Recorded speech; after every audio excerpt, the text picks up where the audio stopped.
Imagine being so broke that your only weekend plan is to wander through a giant galactic flea market, a place where broken things go to die. That was Jace's life on Vesta 9. He wasn't there to buy anything. He couldn't afford a rusty bolt. He was just there. This wasn't some high-tech market from the upper levels. This was the end of the line.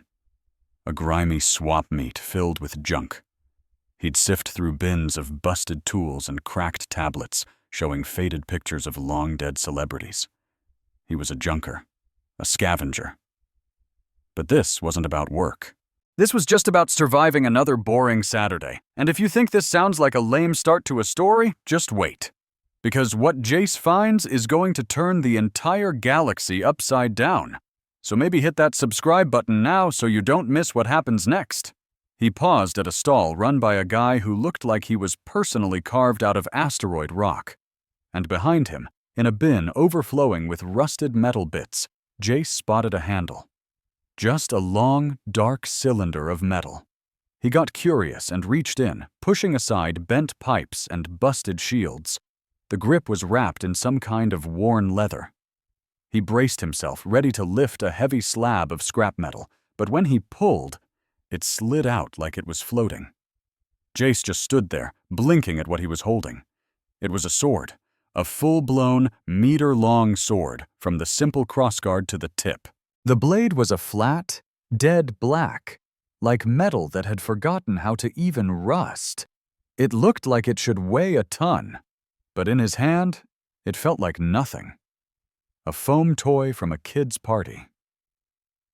"Hey, old-timer, how much for the piece of space junk?" Jace asked, balancing it on his finger. The old man barely glanced up. 50 credits. Been sitting in that bin for 20 years. Probably some old ship's ballast." 50? For this? "I'll give you 20, Jace shot back. 40. And that's a bargain for antique rust," the man grumbled. "Done." Jace slapped 2 grimy credit chips on the counter, tucked the weirdly light sword under his arm, and walked off. He was already thinking about the text he'd send to his buddy Sal. It was the perfect gag gift, something to hang on the wall of Sal's workshop next to his other weird finds. He didn't give it another thought. But thousands of light years away, in a place so holy the air itself was sacred, something shattered.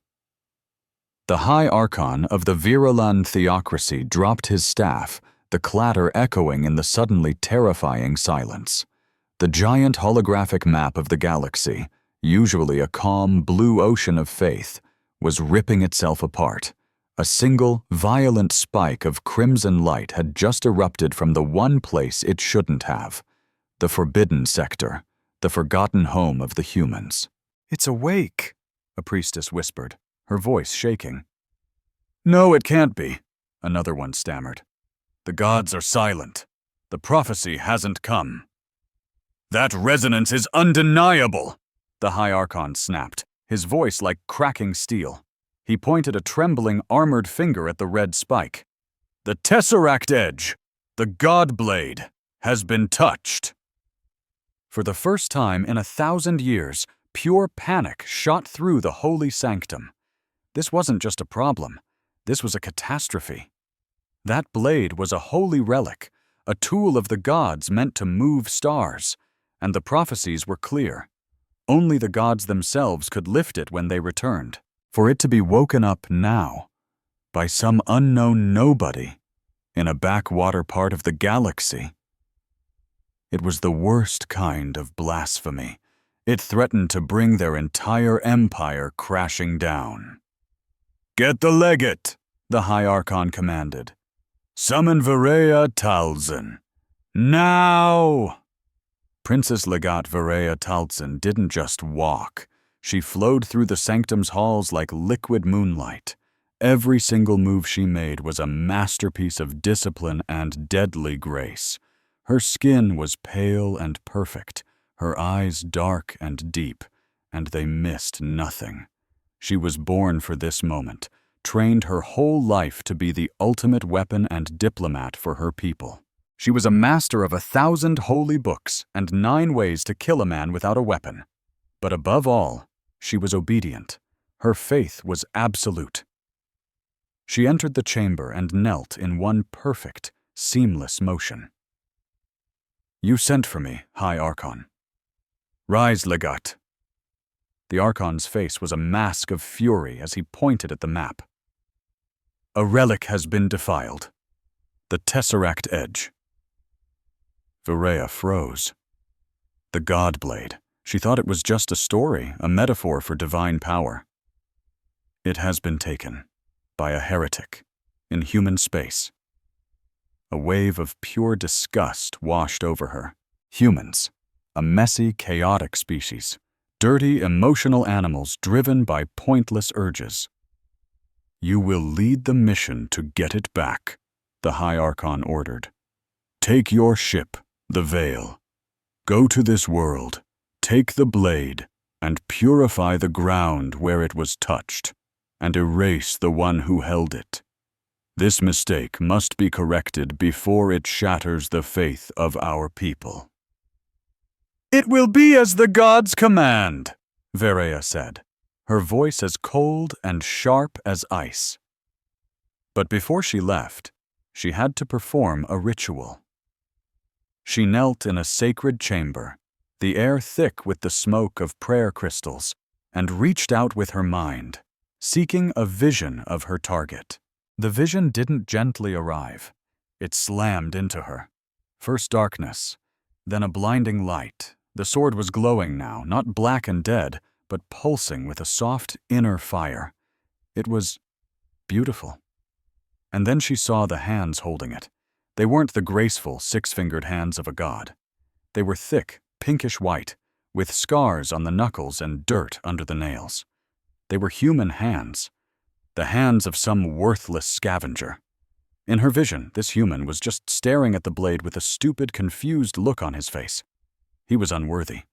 He was filth. Viraya's very soul recoiled in disgust.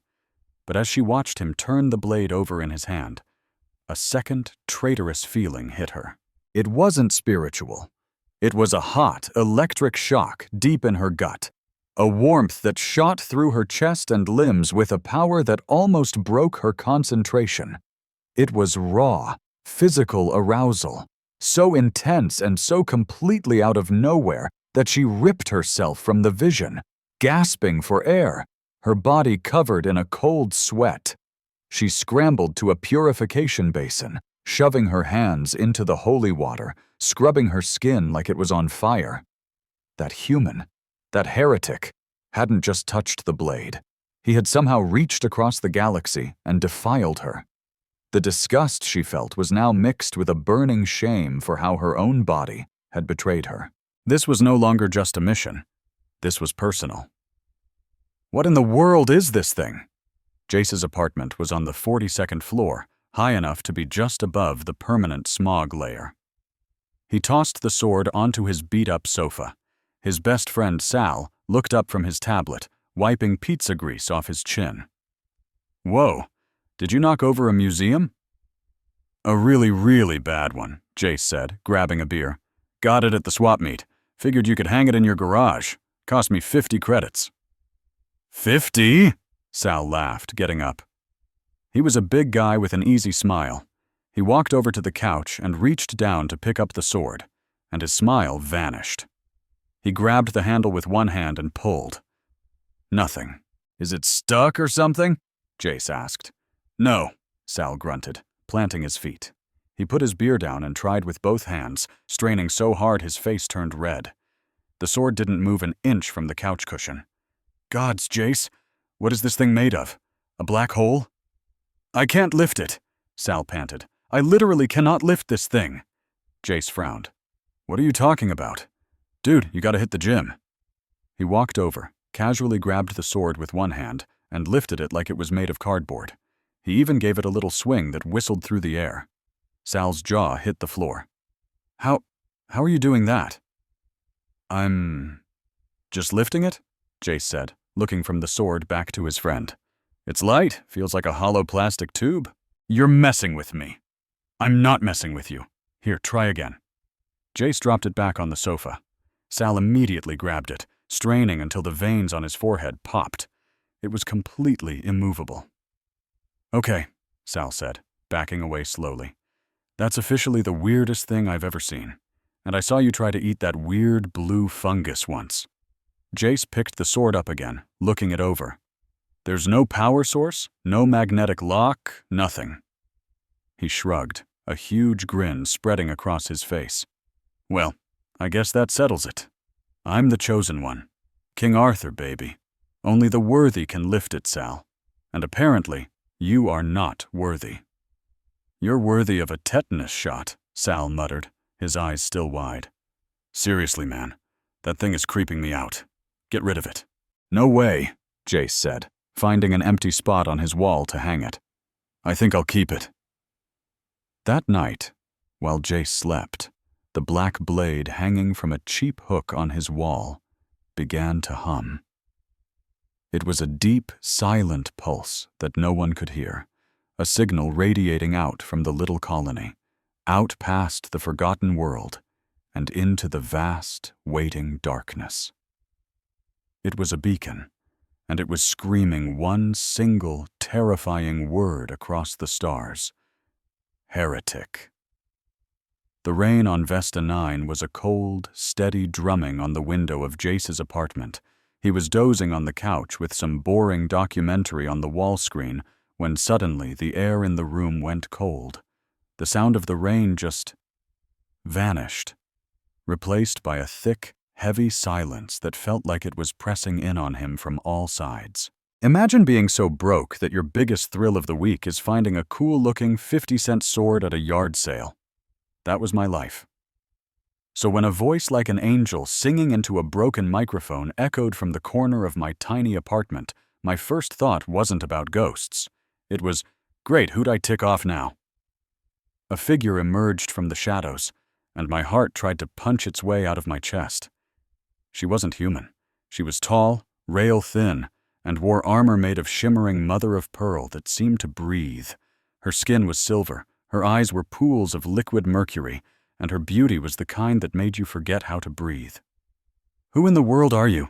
I stammered, fumbling for the light switch. "What would you do if an alien supermodel broke into your room? Let me know in the comments, and stick around to see how this gets a whole lot weirder." "How did you get in here?" I asked, my voice cracking. "I am Veria Taldzin, an agent of the theocracy," she said, her voice dripping with contempt. "I'm here for the holy relic you've tainted." Her mercury eyes shot to the wall, right where my yard sale sword was hanging. "The sword? Look, I don't want any trouble, lady." "You are trouble," she hissed. And then she moved. It wasn't a run or a dash. 1 second she was across the room. The next, she was a silver blur right in front of me. Her armored hand wasn't a fist, but a rigid spear hand, glowing with a terrifying energy. She wasn't even aiming for my head. She was going for my arm, the one closest to the sword. My brain shut down and pure animal panic took over. I dove sideways, my hand closing around the only thing I could grab. I ripped the sword off the wall and swung it up in the clumsiest, most pathetic block you've ever seen. I braced for the impact, expecting my arm to snap like a twig and the cheap metal to shatter. Instead, there was a soft, deep thud. All the force of her attack just vanished. The black metal didn't even shake. Verea staggered back, her perfect warrior grace completely gone. She stared, her black eyes wide, not with anger, but with a kind of soul-deep, religious shock. She looked from the sword to me, this terrified, scrawny guy in pajama pants, and she whispered, her voice trembling for what I'm guessing was the first time in her entire life. "Only a god can lift that blade." I was sucking in air like I'd just run a marathon. My knuckles were white on the sword's grip. "This?" I panted, my voice shaking from the adrenaline dump. I found it in a 50-cent bin at a yard sale." Those words shattered her composure. To her, it was like I'd just spit on her entire religion. "You lie!" she shrieked and came at me again. This time she wasn't trying to disarm me. She was going for the kill. She moved so fast, she was just a storm of silver and light, But here's the crazy part. It wasn't me moving anymore. It was the sword. I was just holding on for dear life. I was stumbling backward, tripping over my coffee table, but the sword was alive. It met every one of her attacks. Every lightning-fast jab from her glowing gauntlet, every spinning kick from her armored boots, was blocked by the flat of that black blade. I wasn't doing anything. The sword seemed to move on its own, anticipating her every move and deflecting her with an ease that felt almost insulting. Verea was screaming in pure frustration. It was impossible. This nobody, this human, was casually blocking the sacred 9 forms of attack. I was a rock, and her holy hurricane was breaking against me. Blinded by fury, she made a mistake. She faked a high strike and dropped into a low sweep, aiming for my legs, leaving herself wide open for just a split second. Being the terrified, clumsy idiot I am, I didn't even see the feint. I just panicked and shoved the sword forward in a desperate, two-handed push. It was a move with zero skill. Absolutely pathetic. She should have been able to sidestep it easily. But she was too close, moving too fast. The tip of that black sword, which had just absorbed holy energy like a sponge, slid into her side with terrifying ease. It found the 1-centimeter gap between 2 of her armor plates, piercing her armored undersuit like it was wet paper.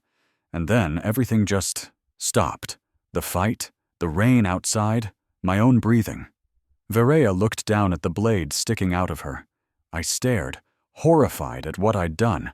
I yanked the sword back. She didn't scream. She just made a tiny, sharp gasp of pure disbelief. She looked at me, her black eyes filled with a question she couldn't form. Then my brain kicked back in. I threw the sword down. It clattered on the floor, leaving a dark, wet trail. I didn't mean to, I stammered, and then I ran. I grabbed my jacket, my boots, and my wallet, and didn't even bother with the elevator. I smashed the emergency release on my window and scrambled out into the neon-soaked rain on the 42nd floor walkway. Verea sank to one knee, clutching her side. The pain was a cold fire, but it was nothing compared to the storm in her mind. A mortal wounded her with the God Blade, a blade he found in a junk pile. Dark, shimmering indigo blood welled between her silver fingers. A few drops splattered onto the discarded sword. The second her blood touched the black steel, the metal hissed. It drank her blood, the droplets sizzling into nothing. And then, the sword transformed. It was no longer a dull, black slab. Crackling lines of white-hot energy, brighter than her own armor, seared across its surface. Ancient symbols, a language Verea had only seen in the most forbidden holy texts, bloomed into existence along the blade. The sword, once cold and dead, now pulsed with a power so immense it was deafeningly silent. Verea stared at the relic as her faith, her world, and her entire life collapsed into one impossible, terrifying truth. The blade had awakened. It had tasted her divine blood, and it had chosen a human, a clumsy, terrified human, to wield it against her. She slapped a medical field dressing from her belt onto the wound, the sealant stinging sharply. Her orders had been simple: retrieve the artifact, eliminate the heretic. She pushed herself to her feet, ignoring the pain, and bent to pick up the sword. The moment her armored fingers touched the hilt, the glowing symbols vanished. The light died. It was just a heavy, dead piece of metal again. It felt wrong in her hand, resisting her. She looked out the broken window. Far below, the city's chaotic river of people flowed through canyons of neon and steel. He was down there somewhere. She was wounded, alone, and for the first time in her long life, she was drowning in doubt. She pulled her cloak tighter to hide the bloodstain and stepped out into the rain. This wasn't an execution anymore. This was a hunt, and she desperately needed answers. The cargo district was a maze of rust-streaked shipping containers, and I dove right into its heart. The air was thick with the smell of ozone and mildew. My heart hammered against my ribs. I'd been running on pure terror for 3 hours straight. I finally found a narrow gap between two giant containers and squeezed into the darkness, collapsing against the cold metal. My hands were shaking uncontrollably. I'd killed her. I had to have. A wound that deep. I was a murderer. Then another wave of panic washed over me. I dropped the sword. What if she wasn't dead? What if she got up and was coming for me? I had to go back. No, I couldn't. I'm a junk scavenger, not some kind of warrior. She was something else entirely. I looked down at my hands, half expecting to see them covered in blood, but they were just dirty from my escape. I left the murder weapon at the scene of the crime. "Stupid, stupid, stupid," I whispered, burying my face in my knees. I hid in that dark crevice for what felt like an eternity, the adrenaline finally fading and leaving me cold and exhausted. The normal sounds of the district, the distant clang of machinery, the sizzle of noodle stands, were strangely comforting. This was my world. That silver-plated demon wasn't. I must have drifted off, because when I opened my eyes again, the light at the end of the alley was a sickly green, and something was lying on the ground at my feet. I almost screamed. It was the sword. It was just sitting there in the dirt, perfectly parallel to my boots, the hilt pointed right at me. It was perfectly clean, no blood, no dirt, just that same dull black metal. "No," I whispered, scrambling backward. "No way. I left you there." This was impossible. I was officially losing my mind. The stress had finally broken me. For almost an hour, I just stared at the sword, expecting it to vanish. It didn't. It just lay there, silently mocking me. Finally, curiosity started to win out over terror. I reached out a trembling hand. The instant my fingers brushed the leather-wrapped grip, a feeling flooded my entire body. It wasn't a noise, but it felt like one. A deep, humming vibration in my very bones. And it was warm. It felt good. It was a deep, calming power that pushed back the fear and the cold. I picked it up. It felt as light as a feather, but the hum was real now, a physical presence in my hand. The black metal looked deeper, like it was drinking the light around it. I wasn't going crazy. This was real, which meant she probably wasn't dead, and this thing was connected to me now. I hadn't escaped the problem by running from my apartment. I'd just brought it with me. Or maybe it had followed me. From a catwalk 300 meters above, Varea watched. The wound was agony, a cold fire spreading through her veins. She saw me pick up the sword, and she knew. Her hunt was just beginning. And my life as a normal person was officially over. It wasn't just the sting of the blade slicing through her skin. That weapon had done something else to her, leaving behind a kind of hum, a vibration that buzzed in time with her own blood. She could feel the blade, and because of it, she could feel him. Finding him had been ridiculously easy. A scared human is like a screaming mess in the fabric of the universe anyway, but with the blade's pull, it was like following a searchlight in the dead of night. She'd reached the rocky crack in the ground just moments after he did, hidden by her armor's light-bending camouflage. She watched him sleep, looking like nothing more than a worn-out, pathetic animal.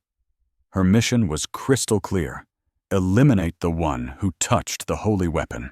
She lifted her hand, the energy field on her gauntlet snapping to life without a sound. One clean strike through the back of his skull. It would be quick, clean, and righteous. But for some reason she stopped. She watched him stir and wake up, saw the pure terror flash in his eyes when he saw the blade she'd left for him. She needed to see what he would do, to be sure about the connection she felt. The second his fingers brushed against the hilt, she felt it too.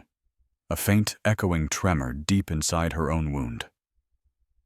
The feeling was disturbing. It felt intimate. Now she just watched him sit there in the dirt, just holding the sword, with a look of absolute idiotic confusion on his face. This guy wasn't a warrior. He wasn't a holy man. He was a nobody. And yet the God Blade, the Tesseract Edge, was singing for him. She should have killed him already. She still could. But the vision she'd had in the sanctum flashed in her mind again. The unworthy hands touching the blade. The traitorous jolt of warmth that shot through her own body. She'd brushed it off as some kind of corruption from the blade, but seeing him now, she didn't feel corrupted. She felt a cool, sharp spike of curiosity. The High Archon claimed he had defiled the sacred sword, but the sword had followed him. It had shielded him. It had chosen him. Her faith, which had been as solid as a mountain her entire life, was starting to show cracks. Jace finally stumbled out of the alley several hours later, pushed by a gnawing hunger and a desperate need to feel normal again. He'd slid the sword into a long inner pocket of his coat, where it felt like a weird, warm hole in reality. He stuck to the shadows, making his way toward the food stands on the edge of the district. He used the very last of his credits to buy a steaming hot bowl of synthetic noodles and sat down on a shipping crate to watch the crowds of workers pass by. Then, a tiny figure peeled itself away from the shadows of a loading dock. It was a little girl, maybe 6 or 7 years old at most. Her face was smudged with grease, and her clothes were little more than rags. She just stared at him, her eyes locked not on his face, but on the bowl of noodles. Jace looked down at his food, then back at her. He let out a long sigh. "Ah, hell," he mumbled. He waved her over. "Go on, kid. I'm not that hungry anyway." The girl instantly snatched the bowl right out of his hands and scurried back into the darkness, slurping down the noodles with a raw, desperate hunger. Jace just watched her disappear, feeling that old, familiar ache of a hard life growing up in the outer colonies. He rubbed his tired face. For a moment, his fear was gone, replaced by a heavy, gray exhaustion. Up on the catwalk above, Verea slowly lowered her arm. Her hand had been resting on the grip of her sidearm, ready to put him down the second he saw the child, thinking it was some kind of trap. She'd watched the whole thing. The heretic, the defiler of a holy artifact, had just given his last meal to a starving street kid. It was an act of compassion, a completely human, pointless, emotional thing to do. That wasn't what a monster would do. It wasn't what a heretic would do. He's just an animal, she told herself, the words from her training echoing in her mind. Chaotic, sentimental, and weak. But the spiritual energy flowing around him, it wasn't dark. It wasn't tainted. It was just messy, confused. And now, because of the blade, it was shining impossibly bright. Her orders were to kill him, but her true duty was to the truth of the gods. And right now, the truth was that she didn't understand any of this. She let her hand fall to her side. She wouldn't kill him. Not yet. She would watch.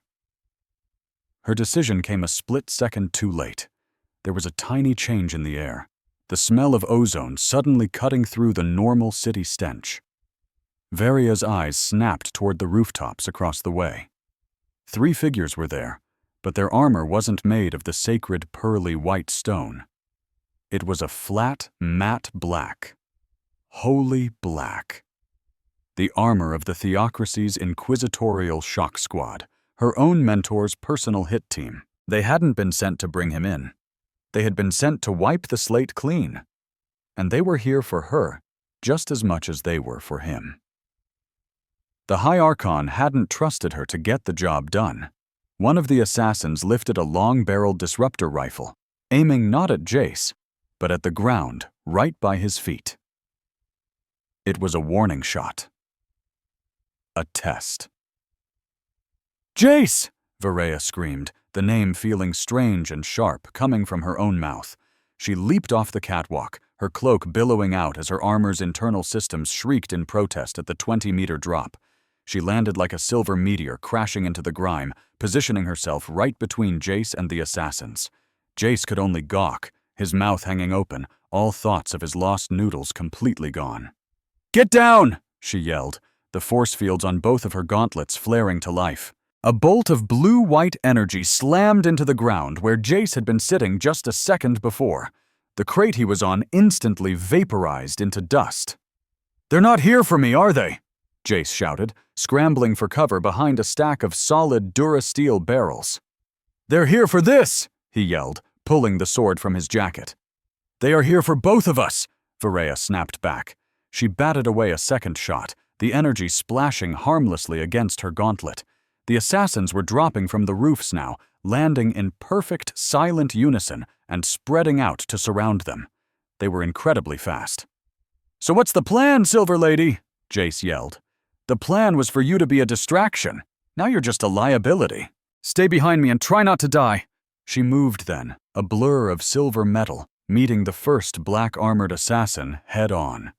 It was like watching a deadly, beautiful dance. Her energy-laced blades met his energy staff, and it made a sound like lightning bolts being hammered on a steel anvil. Jace watched, feeling completely useless, as she fought two of them at the same time. She was magnificent, she was terrifying, and she was hurt. He saw her stumble, her left side giving way as one of them landed a solid blow from a staff against her bad hip. She was slowing down. The third assassin was completely ignoring her. He was coming straight for Jace. Oh crap. Jace lifted the sword. It still felt light, still hummed in his hand. The assassin, his face hidden behind a black mirrored helmet, raised his own energy staff. Jace did the only thing he could think of. He swung the sword like he was trying to hit a home run. It was a sloppy, desperate, wild swing. The assassin should have easily blocked it, probably broken Jace's arm, and then killed him. But the assassin's staff was just too slow. The black sword connected. There was no sound of impact, no clang of weapon on weapon. There was just a quiet hiss. The energy staff, the assassin's hands, and his entire upper body just dissolved. Not cut, not burned. They just stopped existing. 1 second, he was a fearsome warrior, and the next he was just a pair of legs, an armored waist, and a puff of fine mist. Jace stared, his stomach twisting into a knot. Oh gods. Oh gods. Varea saw it happen. She had finished off her two opponents with brutal, efficient moves. A force blade through a throat, a powerful kick to shatter a knee, and she turned just in time to see the tesseract edge completely erase a High Templar assassin. "The hovercraft!" she gasped, clutching her sai. The fight had torn her wound wide open again. "Over there! The loading bay!" "What about?" Jace pointed with a shaky hand at the slowly dissipating remains. "He has been sanctified," Varea said, her voice like ice. "Now move!" He didn't need to be told twice. He grabbed her arm, the one that wasn't bleeding, and pulled her along with him. He was surprised by how light she felt. They sprinted into the loading bay. "That one," she pointed to a sleek black administrative hovercraft that clearly belonged to some high-level district manager. "It's locked!" Jace panted. "Stand back!" Varea placed her gauntleted hand on the locking panel. The gauntlet flared with energy, and the lock melted into a puddle of slag. "Or we could do that," Jace said. They scrambled inside, Jace diving into the pilot's seat. He frantically powered it up, his fingers flying over controls he'd never seen before. "Do you even know how to fly this thing?" Varea yelled as disruptor blasts started peppering the wall behind them. "I can fly a cargo hauler. How different can it be?" Jace slammed the throttle forward. The hovercraft shrieked as it shot out of the bay, scraping its entire side on the doorframe, and then blasted up into the sky. The desert outside Vesta 9 was a vast sea of red, wind-carved rock formations and canyons of black volcanic glass. Jace flew like a maniac. He kept the craft low to the ground, trying to hug the curves of the ravines, his knuckles white on the controls. "They're still on our tail," Varea said. She was looking at a small, flashing symbol on her gauntlet. "A tracking beacon in their armor. They know exactly where we're headed." "Can you shoot?" Jace shouted over the whine of the engines. "I am a priestess, not a gunner!" "Great!" Jace saw a flash of movement off to his left. A black, angular pursuit ship was rising up from behind a massive rock plateau. Well, they're not trying to be sneaky. A spear of pure energy shot from the pursuit ship. Jace yanked hard on the controls. The bolt missed the cockpit but completely disintegrated the entire port side engine. "Brace yourself!" he screamed. The world became a dizzying blur of red rock, screaming metal, and then a violent, bone-shattering impact that slammed Jace's head into the console. When he came to, the first thing he smelled was smoke. The second was his own blood. He had a deep cut on his forehead. The hovercraft was a total wreck, its nose buried deep in a sand dune and its tail pointing straight up at the sky. "Verea," he croaked out. She was slumped over in the passenger seat, not moving at all. Her silver skin looked pale, almost gray. The crash had thrown her hard against the wall. The front of her armor was stained dark with her own deep blue blood. She wasn't breathing. "No, no, no, no!" Jace fumbled with the straps of her harness. He pulled her from the wreckage, dragging her into the tiny patch of shade cast by the ruined craft. "Come on, Silver Lady, don't do this to me." He pressed his ear against her chest. He couldn't hear a thing. Her armor was sealed too tight, and he was starting to panic. His fingers scrambled over the clasps, but they felt alien, impossibly complex. He couldn't get them open. Damn it. He snatched the black sword from where it lay in the sand, looking almost peaceful. Using the tip, he tried to pry the armor open at her neck. The second the blade made contact, her whole body arched in a violent, silent scream. Her eyes shot open, and they were glowing. No, not just her eyes, her entire body. A soft white light pulsed from beneath the armor, shining right through her skin, a light that seemed to radiate from her very bones. It was the same light he'd seen in the sword's strange symbols. He stumbled back, dropping the blade. What in the hell? Verea was breathing in ragged, desperate gasps. She stared at him, her dark eyes wide with confusion and a pain that was clearly more than just the injury. "My armor," she whispered. "The wound. You have to clean it." Okay. He was a scavenger. He knew battlefield first aid. He finally located the emergency release clasps, cleverly hidden under a rune on her shoulder guard, and the breastplate hissed open. He had to fight the urge to flinch. Underneath all that armor, she wore only a thin, simple black undersuit, now completely soaked with her blood. Her skin was flawless, smooth, a luminous silver. But where the wound was, just above her hip, the flesh wasn't just cut, it was corroded. Black, spiderweb-like veins were spreading out from the gash, the unmistakable sign of a disruptor's poison. But as he watched, the white light pulsing from her skin, the energy from the sword, was fighting it. The light would pulse bright, and the black veins would shrink back. Then the light would dim, and the veins would creep forward again. "It's a fever," he muttered to himself. "The sword's energy. It's fighting the poison, but it's burning you up from the inside." He had to clean the wound. He ripped strips of fabric from the hovercraft's wrecked upholstery, found the emergency water canister, and started to clean the injury. He worked with a gentle, practiced skill, his initial fear giving way to a focused calm. She just watched him, her head lolling to the side. "You're, gentle for a heretic," she rasped. Jace snorted. "Yeah, well, you're pretty polite for an assassin who tried to kill me 5 minutes ago." "I was following orders," she murmured, her eyes half closed. "Orders that were wrong." "Yeah, about that." He finished bandaging the wound as best he could. The sun was setting, and the desert air plunged into a sudden, deep cold.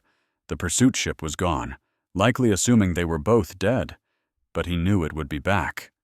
"We need to move. We need to find shelter." He found a cave, a shallow overhang in a nearby rock formation.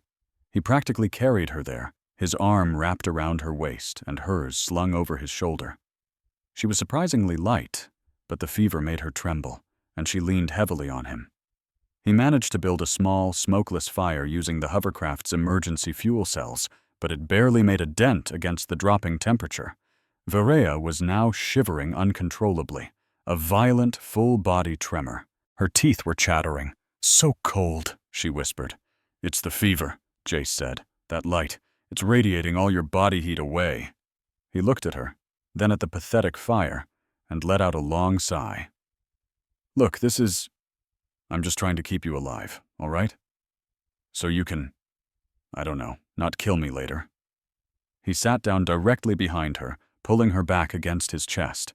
He wrapped his arms around her, trying to share his body heat, and draped his jacket over both of them. She stiffened immediately. "What are you doing?" "It's called huddling for warmth. We do it on the colony worlds. Now just stop shaking." She was rigid as a board in his arms. For a long time, all he could feel were the tense, hard lines of her back and the tension locked in her shoulders. But as the fever climbed higher, her defenses started to crumble. She slowly, almost imperceptibly, relaxed against him, her head eventually coming to rest on his shoulder. She felt so small, and she was radiating an intense, dry heat. "Why?" she whispered, her voice thick and hazy. "Why did you feed that child?" Jace was quiet for a moment. "Because I was hungry once. It's not complicated." "Everything in my life is complicated," she murmured. "I was raised to be pure, to be a vessel. I've never been touched. Not at all. Not like this. Not by a man." She turned her head slightly, her face now just inches from his. Her dark eyes seemed to glow in the firelight. "You are strange." "You make jokes. You're raw. It is confusing."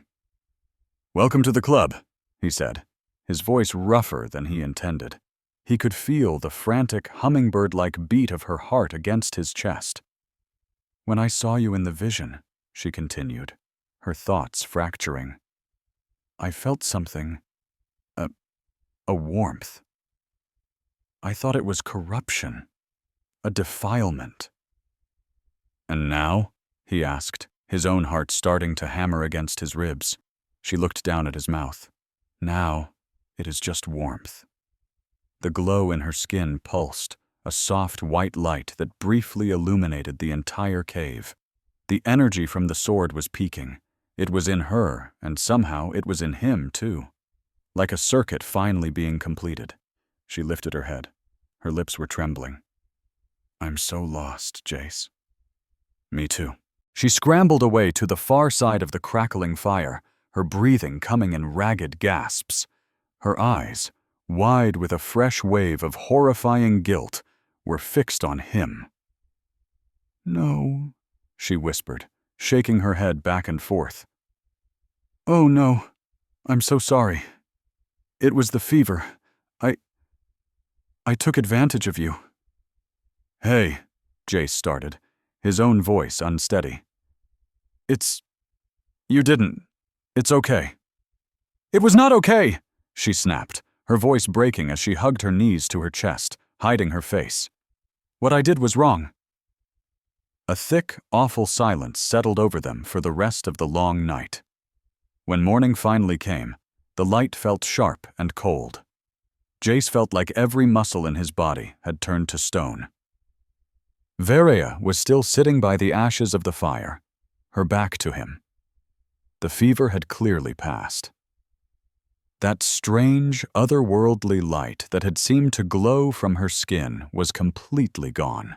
"We need to move," Jace said, his voice flat. "Wait!" Verea was staring at the mouth of the cave, her body suddenly tense. "Someone is here." Jace grabbed the sword and moved to the entrance. A tall figure stood in the morning light, silhouetted by the rising sun. He looked like Verea's people, but older, his skin the color of aged pewter. He wore the robes of a high inquisitor, and his face was a mask of cold, righteous judgment. "Verea," the figure said, his voice booming with authority. You have fallen far to lay with a heretic, to couple with the filth that defiled the God Blade. High Inquisitor Lassar, Verea whispered, scrambling to her feet. She looked both ashamed and terrified. Mentor, it is not what you think. It is precisely what I think, Lassar sneered, taking a step forward. You were my greatest student. I raised you to be a weapon of the gods. And this animal broke you in a single day. He saved me, Verea said, her voice small. He corrupted you. Give me the blade, boy, Lassar commanded, holding out a hand. And I will grant you a quick death. Yeah, that's not going to happen, Jace said, raising the sword. Look, old man, we don't want any trouble. You are the trouble. Lassar's hand snapped forward. He didn't have a weapon. He was the weapon.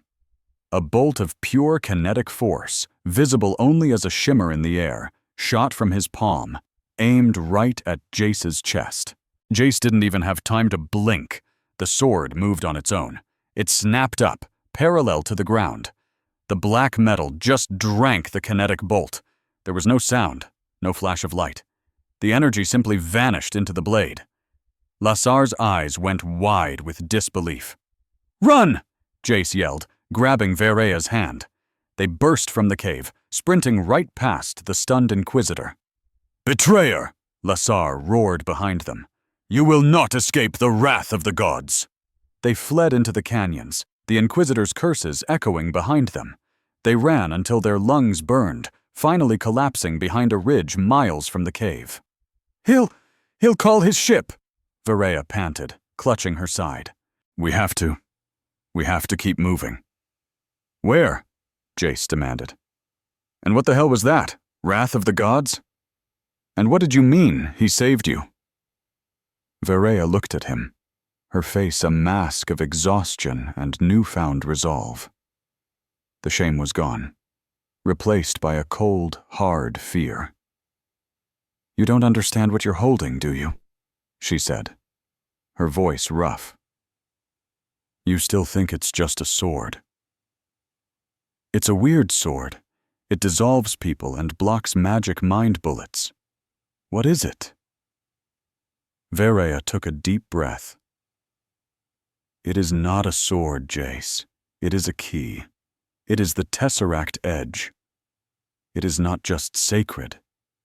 It is a tool that can rewrite matter, that can bend space, that humming you feel. That is the sound of reality being told to wait for instructions. She pointed a trembling silver finger at the blade. In the wrong hands, she said, her voice dropping to a terrified whisper. That yard sale toy can unmake worlds. And right now, Jace, it's in the wrongest hands of all. Yours. It took 3 weeks to buy their way off Vesta 9. 3 weeks of hiding in ventilation shafts and stealing food, with Jace carrying the humming, silent blade wrapped in a stolen thermal blanket. He was a scavenger. He knew the routes. He knew a pilot, a disgruntled Greyan with a fast, ugly freighter and a willingness to ask no questions for 10 times the normal fare. Jace paid him with Verea's last remaining power cells from her armor, which she had meticulously scrubbed of all its holy insignia. They were smuggled out in a crate marked industrial solvents. For days, all they had was the taste of stale, canned air and the drone of the engines, a cheap knockoff of the electric hum from the sword that had come between them. Verea hadn't said a word, locked in a meditation that felt more like a battle between cold shame and burning rage. Jace just watched the empty void of space slide by, the ghost of her kiss still hot on his lips.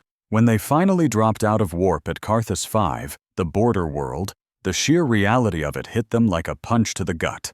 Carthus 5 was a chaotic explosion of neon lights, a wild gem hanging on the very edge of Virilon territory. It was a free port, a paradise for scoundrels, a place where the official government laws were treated like a polite suggestion, but the corporate muscle of John Vault was the undeniable authority.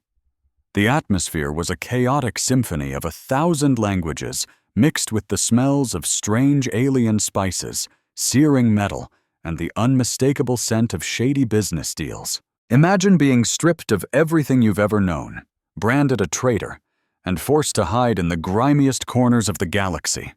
That's exactly what happened to them. They were fugitives, huddled in a cramped, dripping hole in the wall deep in the Undercity, surrounded by crooks and spies. He was Jace, a heretic wielding a forbidden blade, and she was Verea, the highborn priestess who betrayed her own people for him. What would you do to survive? Let me know in the comments below. We need money, Verea said, her voice completely empty. She'd been staring at the damp wall for what felt like an eternity. Her beautiful, ornate armor was long gone, sold for pennies. Now she was just wearing borrowed clothes, a faded gray shirt and baggy cargo pants that swallowed her slender frame. We have to get to the Hesper system. It's our only shot. Jace didn't look up. We're flat broke, Verea, he mumbled, his hands busy polishing the strange black sword, a nervous tick he'd picked up since they went on the run. The low hum of the blade was the only sound that cut through the crushing silence. We have nothing left to sell, he said. We have this, she replied. Jace finally lifted his head. Verea was on her feet, and for the first time in days, a flicker of her old silver-skinned grace had returned, even in those filthy clothes. We have my training. Jace frowned. You mean fighting? No, she said, her expression hardening. Diplomacy, influence, seduction. The priestesses of my order are taught every tool of persuasion. She took a deep breath. And down here in this city, those particular skills are a hot commodity. Jace was completely lost. He had no idea what she was talking about until later that night, when she finally told him her plan. A dancer? Jace shot to his feet, his voice cracking with disbelief. You're going to be a dancer at a dive like the Gilded Cage? She corrected him, her tone ice cold. It's called the Gilded Nebula. It's the most exclusive club on the entire planet, she explained. All the big shots go there. The corporate sharks, the crooked politicians, the gene bank executives. I can listen, gather intel, and the pay is insane. Enough to get us passage off-world in just 2 nights. No, absolutely not, Jace shot back. You're a priestess, practically royalty. You can't do that. Verea spun around, her dark eyes blazing with a fire he hadn't seen in weeks. And what are you, Jace? A scavenger? Can you get us out of here? Can you stop my old mentor when he comes for us with the entire force of the church behind him? Her voice softened just a little. I'm just using the skills they gave me. It's a practical solution. But he could see right through it. He saw the tension in her shoulders and the way her hands were balled into tight fists at her sides. She was absolutely terrified, and she was forcing herself to do this for them. You're staying here to guard the blade. That's your job. Verea threw a dark cloak over her shoulders and vanished into the night. Jace didn't even make it 2 hours. The idea of her walking into that den of wolves all alone was a knot of acid in his stomach. He was a fool for letting her go, and she was too proud to ask for help. And now they were both probably going to get killed. Shoving the sword under his jacket until the hilt bruised his ribs, he went after her. The place, called the Gilded Nebula, was a cavern of pulsing purple light. The air throbbed with a bass you could feel in your teeth and smelled like sweet, expensive poison. Jace kept to the shadows, his hood pulled down, and found a dark booth in the back. The clientele was a bizarre menagerie. Methane-breathing Katali, sealed in bulky environment suits, laughing Janvo officers in crisp uniforms, and Virilon traders who looked like they could be Verea's colder, paler cousins. And then, the lights went out. A single, silver spotlight stabbed the center stage. And there she was. The air left Jace's lungs in a rush. This wasn't the cold-hearted warrior he knew. This wasn't the ashamed fugitive on the run. This was a goddess. She was draped in crimson silks so fine they seemed to float around her. Delicate chains made of impossibly cut alien gems were woven into her silver hair and circled her throat and waist. Her skin seemed to absorb the light, giving off a soft glow from within. The music started, a slow, aching melody from some wind instrument he'd never heard before. And she began to dance. It was nothing like the cheap, sleazy performance Jace had braced himself for. It was a masterpiece, a story told in motion. He recognized the movements. They were the same deadly martial arts he'd seen her use to fight, but here they were transformed. A killing blow became a line of pure, heartbreaking elegance. Every tilt of her head, every graceful extension of her arm, every single arch of her back was a study in perfect control. She was the most beautiful and tragic thing he had ever laid eyes on. He noticed her eyes were closed. She wasn't dancing for the crowd. She was dancing for a faith she'd lost, for a home that was broken. The entire club was under her spell. The loud laughter and chatter had completely died out. They were all captivated. Jace saw the expressions on their faces. He saw the Genvolt executives eyeing her with a cold, possessive hunger. He saw the sleazy traders practically drooling with raw lust. A feeling he'd never known before surged through him. It wasn't just jealousy. That was too small a word. It was a fierce, primal rage to protect what was his. She didn't belong to them. She didn't belong on this stage. He wanted to burn the whole place to the ground.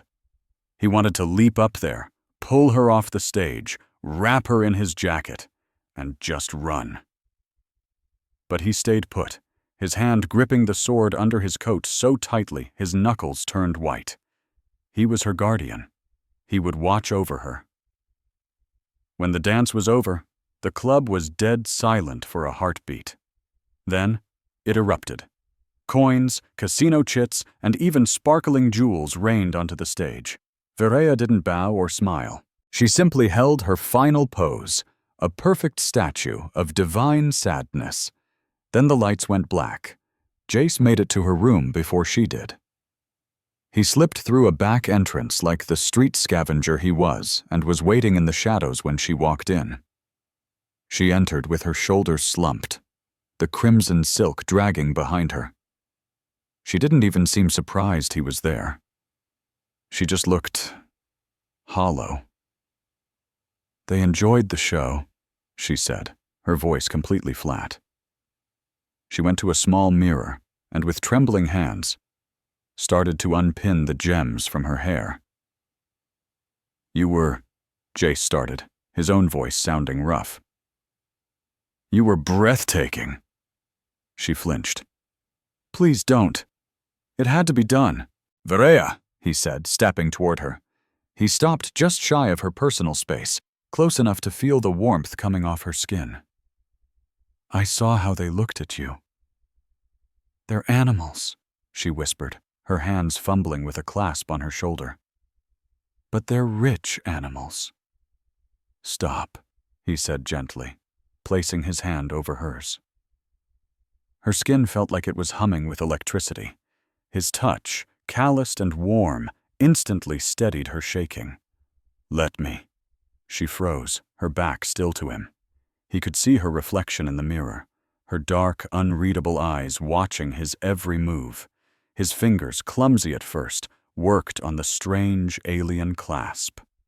It was complicated, but he was a scavenger. He knew his way around locks. He finally felt the release mechanism click. The crimson silk sighed as it began to slip from her silver shoulders. She closed her eyes. "Jace," she whispered, her voice barely audible. "We do what we have to get by," he murmured, his lips close to her ear. "I know." His hand, now free from the clasp, rested on her bare shoulder. Her skin was so smooth it felt like liquid starlight. "But you don't have to do it by yourself." She turned around in his arms. The silk, caught at her waist, left her upper body bare except for the fine, glittering chains. She looked up at him, her face a storm of emotions, fear, shame, and a deep, burning need that he felt echoed in his own soul. The tension from the cave, the memory of that desperate, feverish kiss came rushing back. It filled the tiny room, becoming a heavy, tangible thing between them. "My soul feels tainted," she breathed, her words barely audible. "I've broken my sacred vows." "Good," he whispered right back, his thumb tracing the sharp, elegant line of her jaw. "I'm not some saint, Verea. I'm no holy man. I'm just the guy who hit the jackpot at a random yard sale." "But I'm terrified," she confessed, her voice so quiet it was almost lost to the air. "So am I," he thought. He leaned in and kissed her. This was nothing like that desperate crash of mouths in the desert. This was a deliberate choice. It was slow, it was deep, and it was a question she answered with a soft, broken sound deep in her throat. She coiled her arms around his neck, pulling him down, her body flush against his. It was the feeling of a final, beautiful release. Imagine being told your entire life that you are nothing more than an empty cup, waiting to be filled. That's the injustice Verea lived with every single day until a lowly scavenger named Jace looked at her and saw a person. In that tiny room, a dam holding back 1,000 years of rules finally burst. He lifted her, and she wrapped her legs around his waist, their lips refusing to part. It wasn't a mistake. It was a rebellion. For Jace, it was like finding religion in the lines of her body. For Verea, it was feeling something, anything, for the first time. The rough skin of his hands, the warmth of his body. It was a tidal wave of sensation in a life built on being numb. Think you know how this story ends? You have no idea. Later, they were a tangle of limbs, bathed in the red and purple glow of the city's neon signs outside. The strange sword leaned against the wall, its low hum a constant beat in the quiet room. Verea lay with her head on his chest, gently tracing an old, faded scar on his arm. "No one has touched me," she whispered, her voice barely there. "Not even a doctor, in more than 10 years. I was raised to be a perfect, clean vessel for the gods." Jace leaned down and kissed the top of her head, her silver hair smelling like smoke and something uniquely her own, something metallic and strange. "Well," he said softly, "so much for that plan. Hope I didn't just tick off any major gods." A sad little smile crept into her voice. "I think you just ticked off all of them." Her fingers brushed against his lips as she lifted her head, and in that instant, her eyes flew open wide. She let out a sharp, sudden gasp. "Verea, what's wrong?" I can see," she whispered, her gaze looking right through him. Jace felt it then, too, a sudden, cold presence flooding his own mind. It wasn't a voice, but a series of images. Verea was seeing his memories. She saw him as a small, 7-year-old boy, watching with grim faces as his parents boarded a transport ship. "We'll send for you, Jace. Be a good boy." They never did. She felt the crushing weight of his childhood loneliness. She saw him at the yard sale, holding the blade for the first time, and she felt his flicker of amusement, his casual, sarcastic thought. Excalibur 2.0. She witnessed his sheer terror in the apartment, his rising panic. And then, she saw the cave. She saw herself, but through his eyes, not as a goddess, not as a warrior, but as someone beautiful and broken and worth protecting. She pulled away, her eyes glistening with tears. "Jace, the blade. It's connecting us. Your feelings, your past, I can feel them." "I know," he said, his voice barely a whisper. "I felt you." He had felt the crushing discipline, the cold, sterile halls of her sanctum, the searing pain of her training, and the deep, aching doubt she had hidden from everyone. The Tesseract Edge wasn't just a weapon. It was a bridge between them, and they had just taken the first step across. But their fragile, newfound intimacy was shattered the very next morning. As it turned out, The galaxy hadn't paused to let them sort out their feelings.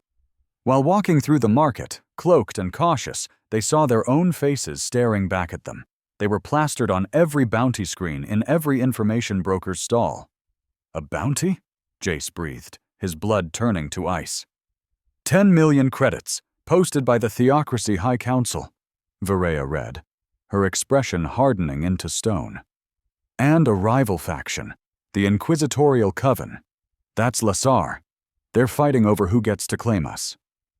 "It gets worse," Jace said, pointing to a third listing. Genvault Corporation. Genvault? Varea's professional calm snapped back into place. "Why? They're technicians, merchants, not bounty hunters." "They build your ships, don't they?" Jace said, his mind racing. "They build your weapons. Maybe they want the ultimate weapon all for themselves." A shadow suddenly fell over them. It was the Graxian pilot, the one who had smuggled them to Carthus 5.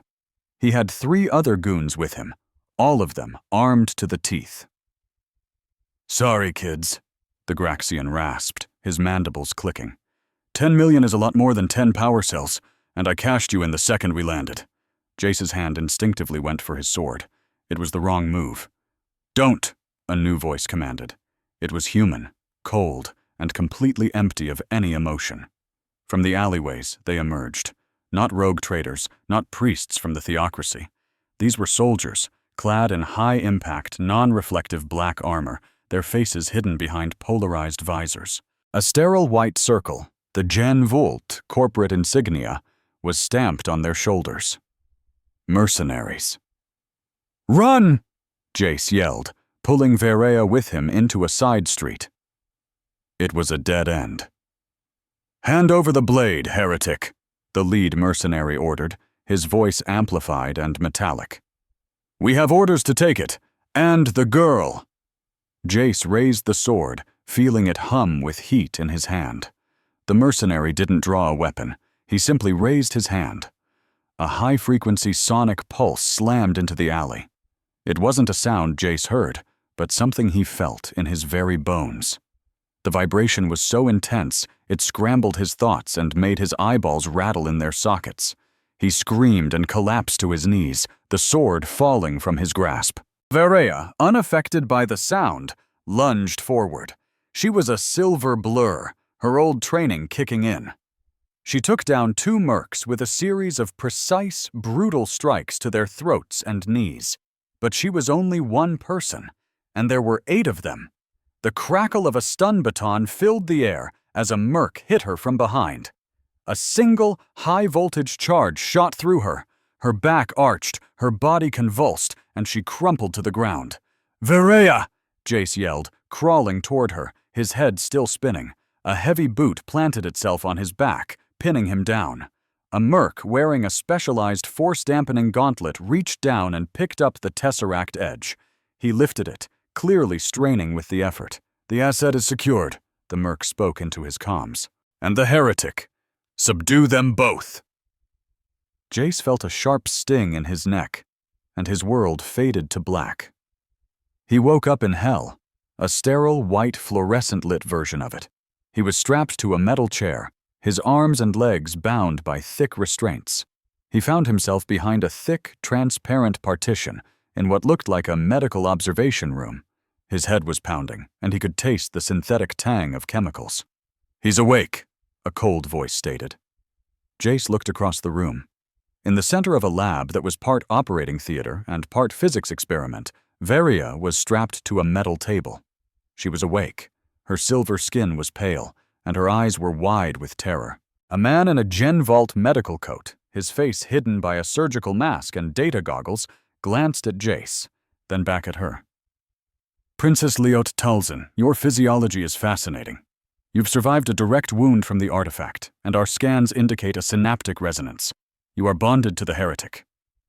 "Let him go," Varea spat, her voice surprisingly strong. "He's just a fool. He doesn't know anything. It's me you want." "Oh, we know," the Genvault doctor said smoothly. "But we find that emotional leverage is the most effective catalyst." He nodded to a technician.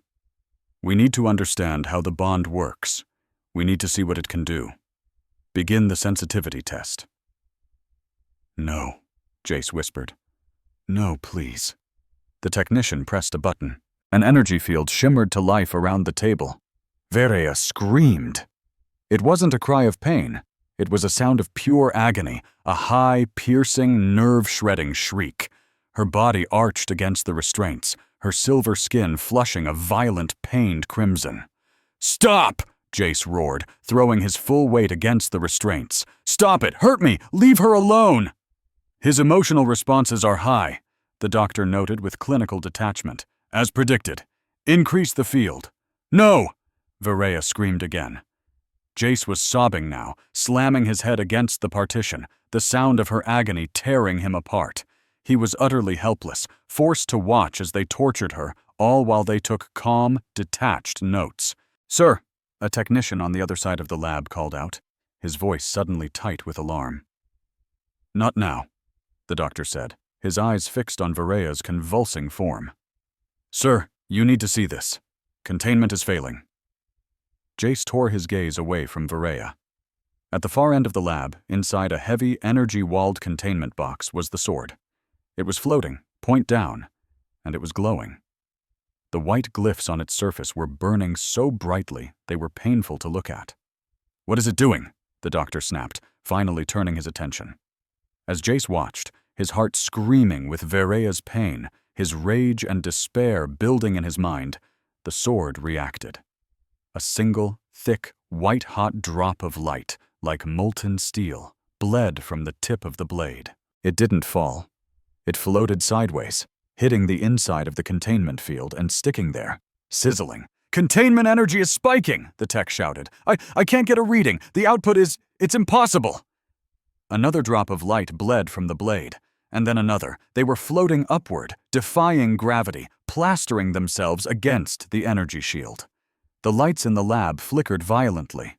A data slate on the doctor's table vibrated, then rose 2 inches into the air before clattering back down. The gravity in the room was warping.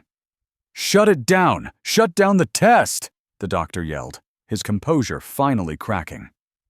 But it was too late. The sword was humming, a deep, angry, vibrating sound that Jace could feel in his teeth. The black blade was now covered in the bleeding white light. The very air around its containment unit was shimmering, bending. The metal walls of the ship began to groan as if under some immense, impossible pressure. The sword was awake, and it was angry. The chaos erupted instantly. The containment field holding the Tesseract edge didn't just break, it tore apart. Those floating, gravity-defying drops of impossible energy from the blade had warped the very fabric of the lab. Alarms shrieked, a discordant, panicked wail.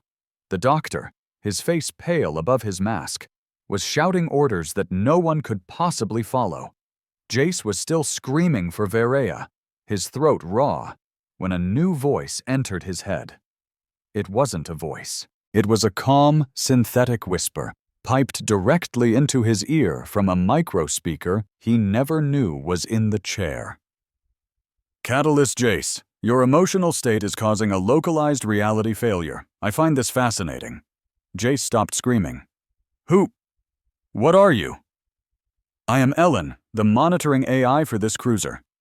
Genvault believes I am a simple diagnostic tool. They are incorrect.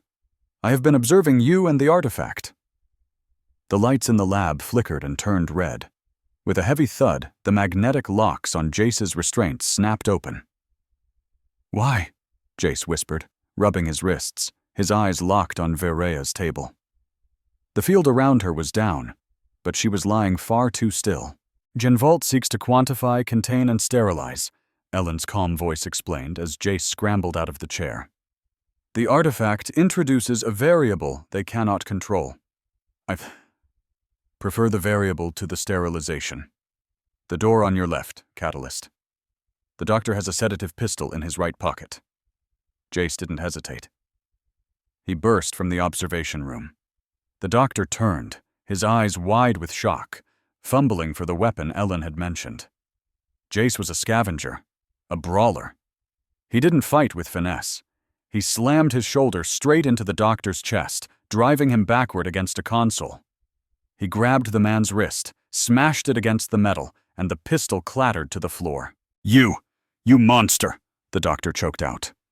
You hurt her, Jace bellowed, his fury a raw, physical force. He threw one short, vicious punch to the doctor's jaw, sending him crumpling to the floor. Jace scrambled to the table. Verea, she was alive. Her eyelids fluttered. Sweat and tears streaked her beautiful silver face. Her lip was split and dark, and angry bruises were already blooming on her throat. But her eyes, her liquid mercury eyes, weren't broken. They were blazing. You're loud, she rasped, her voice a painful whisper. Jace fumbled with her restraints, his fingers clumsy. They were more complicated than they looked. Ellen, help me. I can't think. The AI's voice echoed in his mind. They are manual locks, Catalyst. But perhaps... A panel on the wall next to Jace hissed open, revealing a surgical-grade plasma cutter. Thanks, Ellen, Jace breathed, grabbing it with shaking hands. He carefully, painstakingly, burned through her bonds. She sat up, her body trembling from pain and the aftershocks of electricity, but she waved his help away. She swung her legs over the side of the table and planted her feet on the floor, a small, proud, defiant movement. We need, she gasped, the blade. We need to hide, Jace shot back, pulling her arm over his shoulder. This way, the storage room. Catalyst, Ellen suggested, 2 meters past the bulkhead. I'm locking the lab from the outside. They will assume it's a system-wide failure.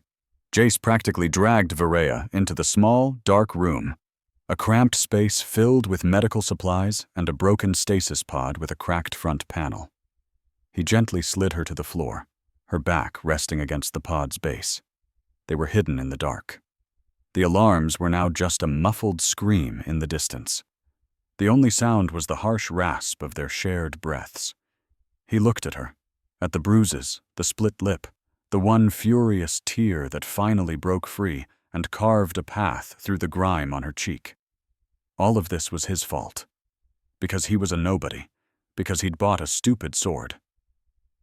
Verea, he whispered, his own voice cracking. I'm so sorry. I'm so sorry. She didn't reply. She just stared at him, her gaze a war between pain, pride, and fury. Then, with a trembling hand, she reached up and grabbed the front of his jacket. She pulled him down. It wasn't a kiss of passion. It was a kiss of shared agony. It was desperate and silent, an apology spoken in 1,000 unspoken words. It tasted of her blood and his guilt. It said, I am here, and you are alive, and I will destroy them all for this. When they finally pulled apart, he rested his forehead against hers. I'm getting you out of here, he swore, and I'm getting that sword back. I know, she whispered. She took a shaky breath, her warrior's discipline taking over again. I can guide you. Genvault ships. They use the same core design as our temples. They stole the blueprints. The containment lab is just a bar, the heart of the ship. It'll be below in the engineering core. That's where they would have taken it. Ellen, did you get that? Affirmative, Catalyst. Her reasoning is sound. They would move the artifact to the primary reactor, hoping the ship's energy shielding would reinforce the failing containment field. It is an illogical course of action. Lead the way, Jace said, helping Verea to her feet. She was weak, but she was a priestess of the First Order. She packed her pain away in a mental box and locked it shut. This way, through the service tunnels. They'll be watching the main corridors. They moved through the guts of the ship, a maze of humming, vibrating metal. Ellen was their guardian angel, creating diversions, causing steam vents to erupt, lights to flicker, and doors to lock and unlock, sending mercenary patrols on wild goose chases. Verea, with one hand pressed to her side, guided them with perfect certainty. Left here. This conduit will take us under the main drive. They won't have guards posted there. She was right. They came out into a massive, cavernous chamber. the very heart of the cruiser. Below them, a huge, swirling vortex of blue-white energy pulsed. The ship's core threw off waves of oppressive heat, and floating above it, suspended in a tractor beam, was the tesseracted edge. It was screaming. The hum was gone, replaced by a high-pitched, subsonic shriek that Jace felt in his molars. The blade was almost pure white, its glyphs burning so brightly they left afterimages seared into his vision. It was pulsing, and with every pulse the ship's core flickered and dimmed, as if the sword were drinking its power. "It's feeding," Varaya whispered, her voice filled with awe. "Catalyst." Ellen's voice was tight, the first hint of actual emotion Jace had ever heard from the AI. "The reactor is going critical. The blade is creating a feedback loop. You have to get it now." "The mercenaries are trying to put up a kinetic barrier." Jace saw them. 4 mercs in heavy-duty environment suits, standing on a gantry with their weapons aimed at the sword. "Varaya, get back in the tunnel, now." "Jace, no, you can't just—" "I have to." He stared at the blade. It was his. It was a part of him. He could feel its rage, and he knew it was his own. His rage from the lab, his rage at seeing her hurt. He stepped onto the gantry, ignoring the shouted warnings from the mercs. "Heretic, stand down! Move away from the artifact!" "It's not an artifact!" Jace yelled back, his voice swallowed by the roar of the core. "It's mine!" He didn't call to it with his voice. He called to it with his soul. He poured all of his rage, his fear, his desperate need to protect the bruised woman in the tunnel, into that single thought, aimed at the sword. The tesseract edge answered. It didn't float to him. It exploded. It shattered the tractor beam array in a blinding shower of sparks. It ignored the mercenaries. It crossed 30 meters of open air in less than a second and slammed into his waiting hand. The power was overwhelming. It wasn't a hum. It was a roar. It was the sound of a star being born, and it was all flowing into him. Jace's fury was magnified 1,000 times. He felt 10 feet tall, forged from steel and lightning. "Fire!" the mercenary leader screamed. They opened up, their pulse rifles spitting bolts of raw energy. Jace didn't block. He didn't even try to parry. He just swung.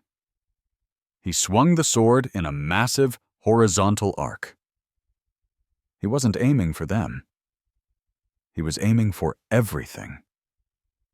A wave of pure white force, a ripple in reality itself, erupted from the blade.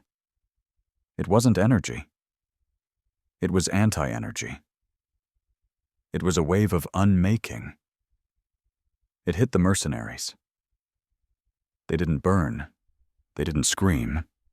They, their weapons, and the 10-meter section of gantry they were standing on simply ceased to exist. They were erased. The wave kept going. It struck the main bulkhead of the engineering core. The ship itself screamed.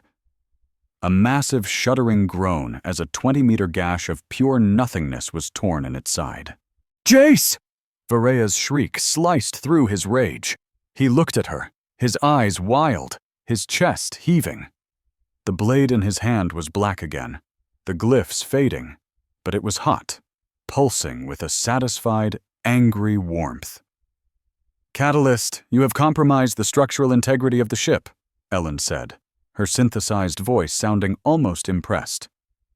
"I suggest you leave. The primary escape pod bay is 1 level up.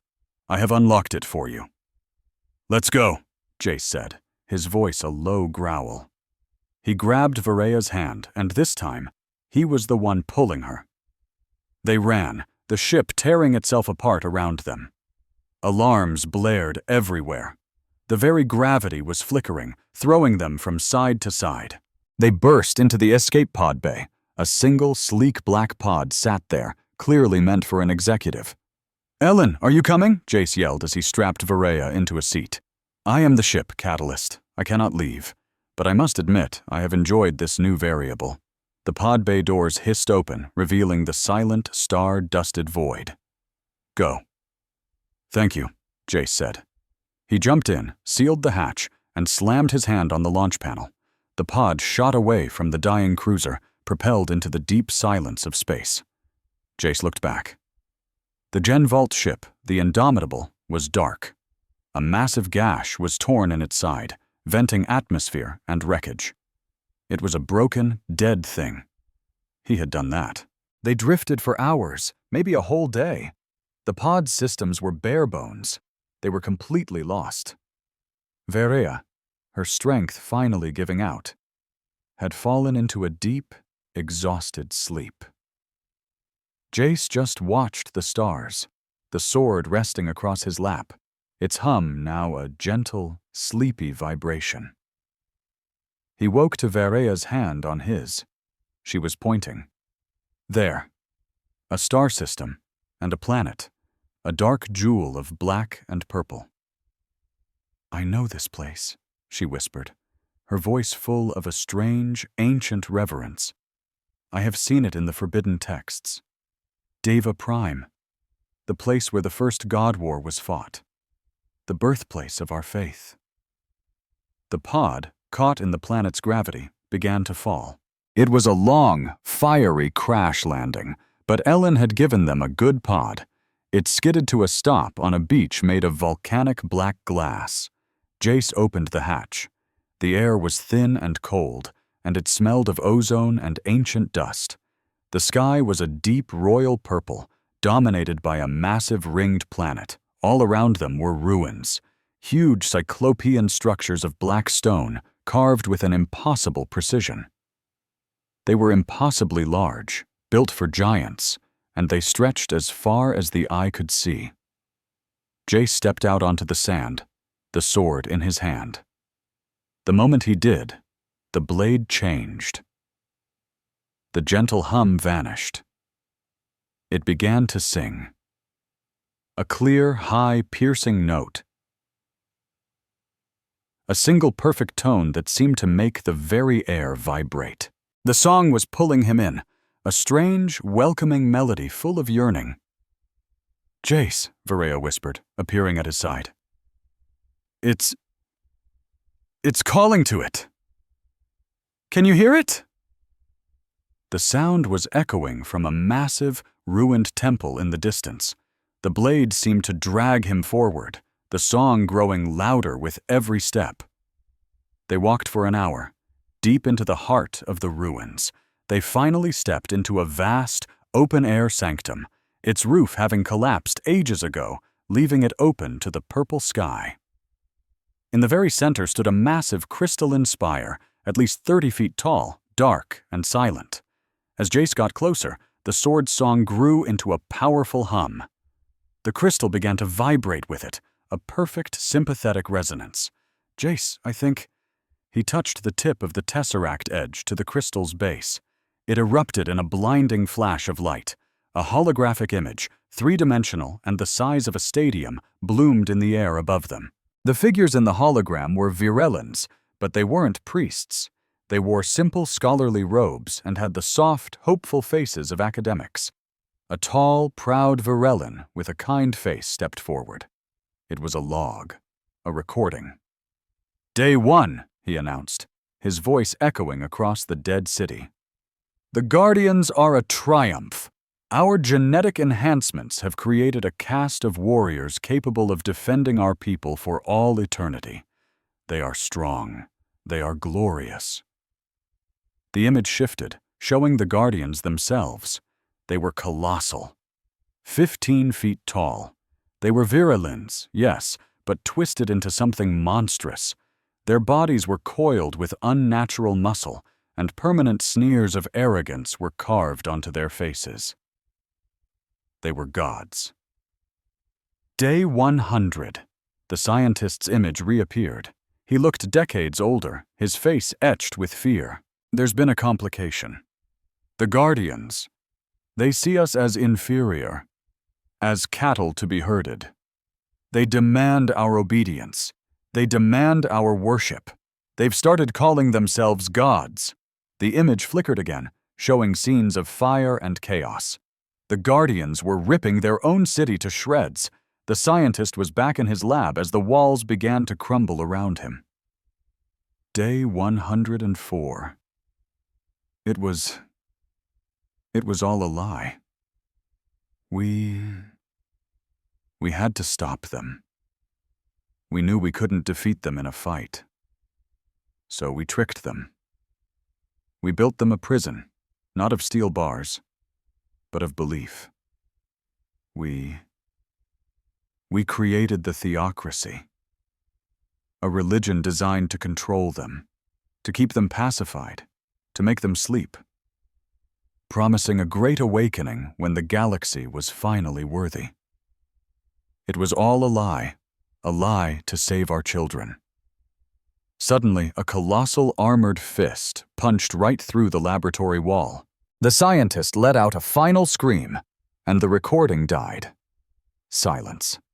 There was only the purple sky, the black ruins, and the dead city. Verea stood there, completely still, for a full minute. Her face was a perfect, emotionless mask. Then her proud, perfect shoulders began to tremble. Her knees gave out, and she collapsed onto the black sand, a tiny, silver-blue figure lost in a city built for dead giants. There were no screams, no tears, just heart-wrenching sobs. It was the most awful sound Jace had ever heard. It was the sound of an entire life, an entire faith, a whole civilization crumbling into dust. It was the sound of absolute, bottomless despair. A lie, she choked out, her fists digging into the sand.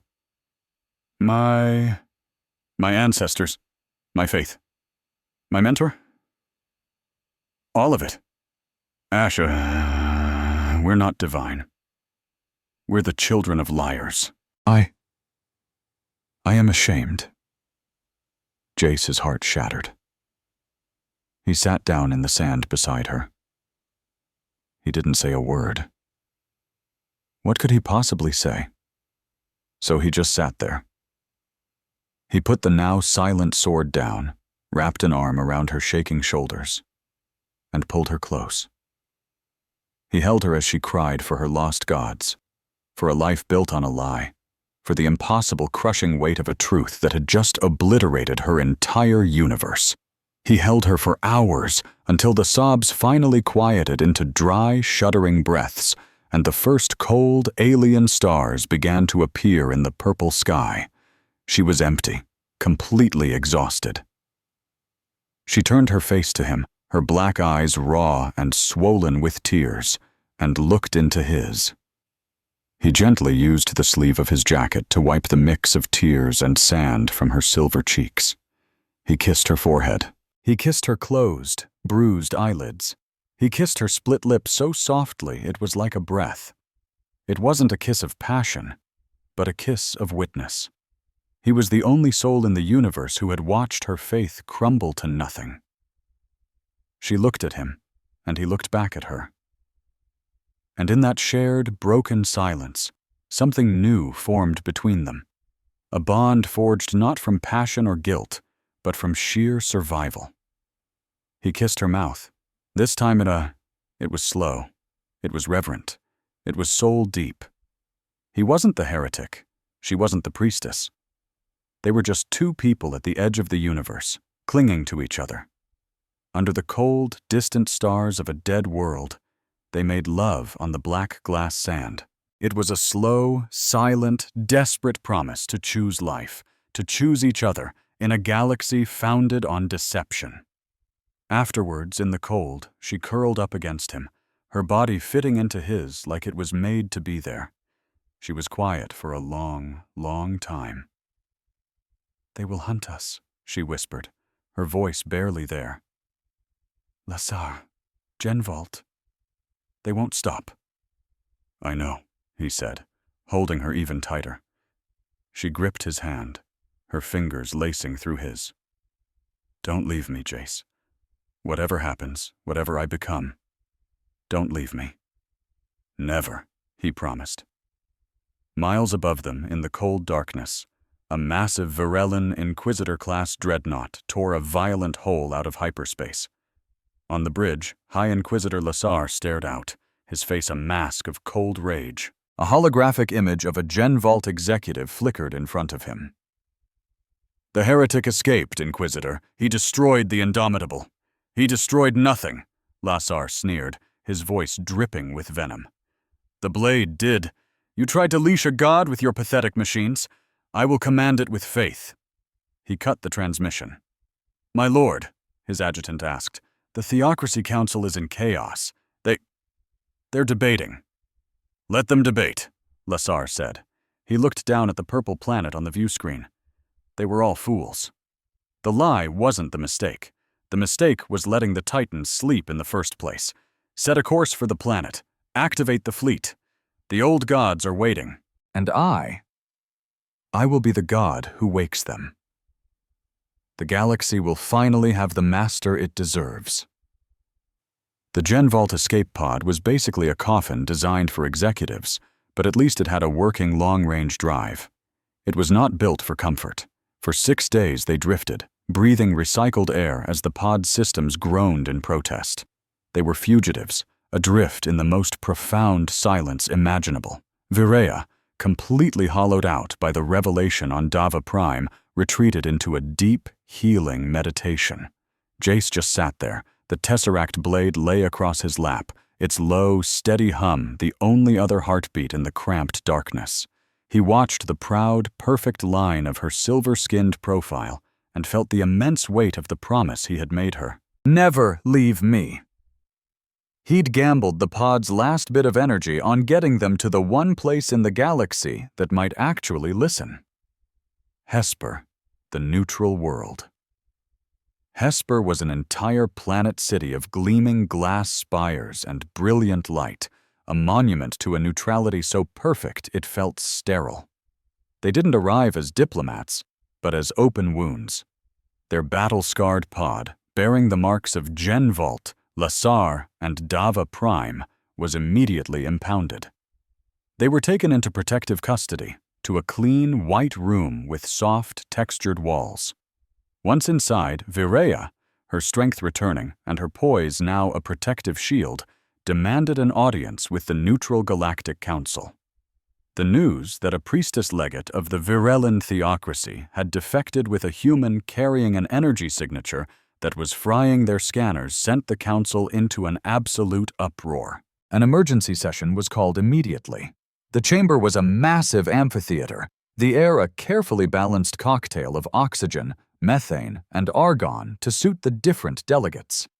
Standing behind Virea, dressed in his worn scavenger's jacket with the sword now wrapped in simple cloth, Jace felt intensely and painfully human. He rested his hand on the hilt, a bodyguard for the truth. "This is a blatant violation of our treaties," a delegate hissed. It was a Xylo, an 8-foot-tall insectoid, his chitinous armor clacking as he gestured wildly. "The internal affairs of the theocracy are not for this council to debate. The heretic must be returned. The traitor must be purified." The theocracy made it a council matter the moment they slapped a 10 million credit bounty on their heads. A Zignian, a being of pure, shimmering light held inside a containment suit, countered. And let's not forget, the Gen Vault Corporation, a signatory to this council, was directly involved. We must hear the legate. A human, the ambassador from the Sol Centauri corporate bloc, looked utterly bored. The what is irrelevant. It's the who that matters. Who has the artifact?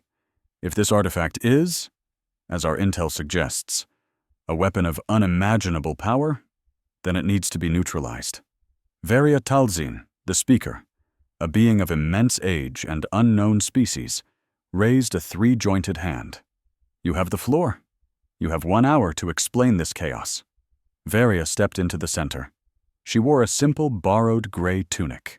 Her hair was simply pulled back. She wasn't a princess or a priestess anymore. She was a witness. Honored delegates. Her voice, clear and cold, filled the vast chamber without any need for amplification. "I am Varia Talzin. I was a priestess legate. I was a true believer. I am here today to tell you that the God my people, and many of you, have worshipped is a lie."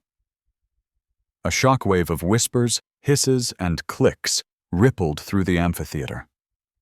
For 2,000 years, the Varellan theocracy has kept galactic peace through a shared faith. A faith built on the promise that our divine creators would one day return. A faith, she said, her voice dropping to a conspiratorial whisper that was actually a cage. She told them everything: the yard sale, the Gen Vault torture, the journey to Dava Prime. The gods we worship, she continued, forcing them all to lean in to hear, are not divine beings.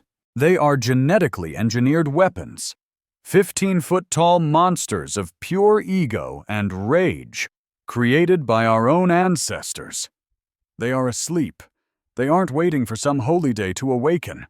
They are imprisoned. The Xylo delegate leaped to his feet. Blasphemy! This is absolute filth! She has been corrupted by the human. Look at him! He's holding the divine object. He has polluted her. Vareya turned, her dark eyes locking onto the ambassador. He hasn't polluted me. He has opened my eyes. The theocracy, my people, created a religion to keep these titans dormant. It was a lie to save their own children. A lie they then packaged and sold to the rest of the galaxy. A lie they have used to control all of you. And now my former mentor, High Inquisitor Lassar, knows the real truth. He isn't trying to keep the lie going, she explained to the council, her voice ringing with conviction. He wants to end it. He's on his way to Diva Prime to unleash the monsters, start a holy war, and put a crown on his own head as the one true god. She paused, letting the crushing weight of her words sink in. The Tesseract Edge, she went on, isn't some holy relic. It's a key, and it's designed to bond with people. It builds a bridge between the person who holds it and someone who witnesses its power, connecting their very souls. She turned then, her gaze locking onto Jace. For just a split second, her icy expression melted. This man, Jace, a junk collector from Vesta 9, is the one who picked up that sword. He's the reason Gen Volt tortured me, and he is my bonded mate. His truth is now my truth, and our truth is that the war is already here. The room exploded into chaos. Bonded mate! The insect-like Xylo screeched, buzzing with fury. She admits she's been tainted! The shimmering Signian ambassador flickered. A new piece on the board. A human of all things. A human holding a divine weapon. The corporate guy was already muttering into his communicator, his eyes laser-focused. Human-alien bond tied to the weapon. This changes every threat level. And right in that perfect storm of confusion, when every single eye in the room was glued to Vareya and Jace, the attack came. They didn't use the doors. They just appeared. 3 figures materialized out of thin air, their advanced cloaking technology dissolving around them. This wasn't Gen Vault. This was the theocracy. They were the Oak Cutters, the holy assassins, the personal spies of the Prophet Lassar. They wore the same slick black armor Jace had seen back on Vesta 9, but these guys were different, faster, deadlier. They paid no attention to the delegates, or even to Jace. They had one single, chilling mission: silence the heretic. One of them flicked his wrist, sending a silver vibro knife flying straight for Vareya's throat. A second ignited a neural whip, its electric blue energy crackling as it lashed toward her face. A third, near the exit, leveled a disruptor rifle. Vareya stood frozen, her eyes wide with shock. She was a speaker, a politician, not a fighter. But Jace moved. He didn't think, he didn't strategize. He was just a scavenger, and the most precious thing in the entire galaxy was about to be smashed. He launched himself in front of her, tearing the Tesseract Edge from its wrapping. The blade was dead, a strip of black metal. The knife was just 2 feet from Vareya's neck. The whip was already starting its final snap. No! Jace roared. And the sword in his hand didn't flash with light. It flashed with pure silence. Every sound in the grand chamber just stopped. The color didn't just drain away, it locked in place. Jace found himself standing in a world of statues. He looked around, his breath puffing out in the suddenly, unnervingly still air. The vibro knife hung in the space before him, a single point of light frozen on its tip. The crackling energy whip was now a solid, jagged sculpture of lightning. The Xylo ambassador was a perfect statue of pure rage.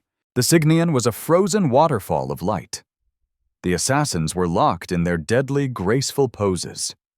Verea was right behind him, a silent warning on her lips, her wide eyes also frozen in time. Jace was the only thing in the whole universe that could move. Him and the sword. He glanced down at the blade. It was humming now, a deep, satisfied thrum that vibrated right through his bones. I can do this. He didn't have time to question it. He simply stepped around the frozen whip. He walked right up to the floating knife and plucked it out of the air. It felt cold in his hand. He turned, spotting the third assassin by the door, his finger squeezing a trigger that wouldn't move. Jace didn't have a master plan. He was just a random factor. He ran at the first assassin, the knife thrower, and shoved him with all his might. The assassin didn't even wobble. He was solid stone. Jace grunted, confused. Okay, so, can't move them. He looked over at the third assassin, the one aiming the rifle. Then he looked at the knife in his own hand. He pulled his arm back and hurled the knife at the gunman as hard as he could.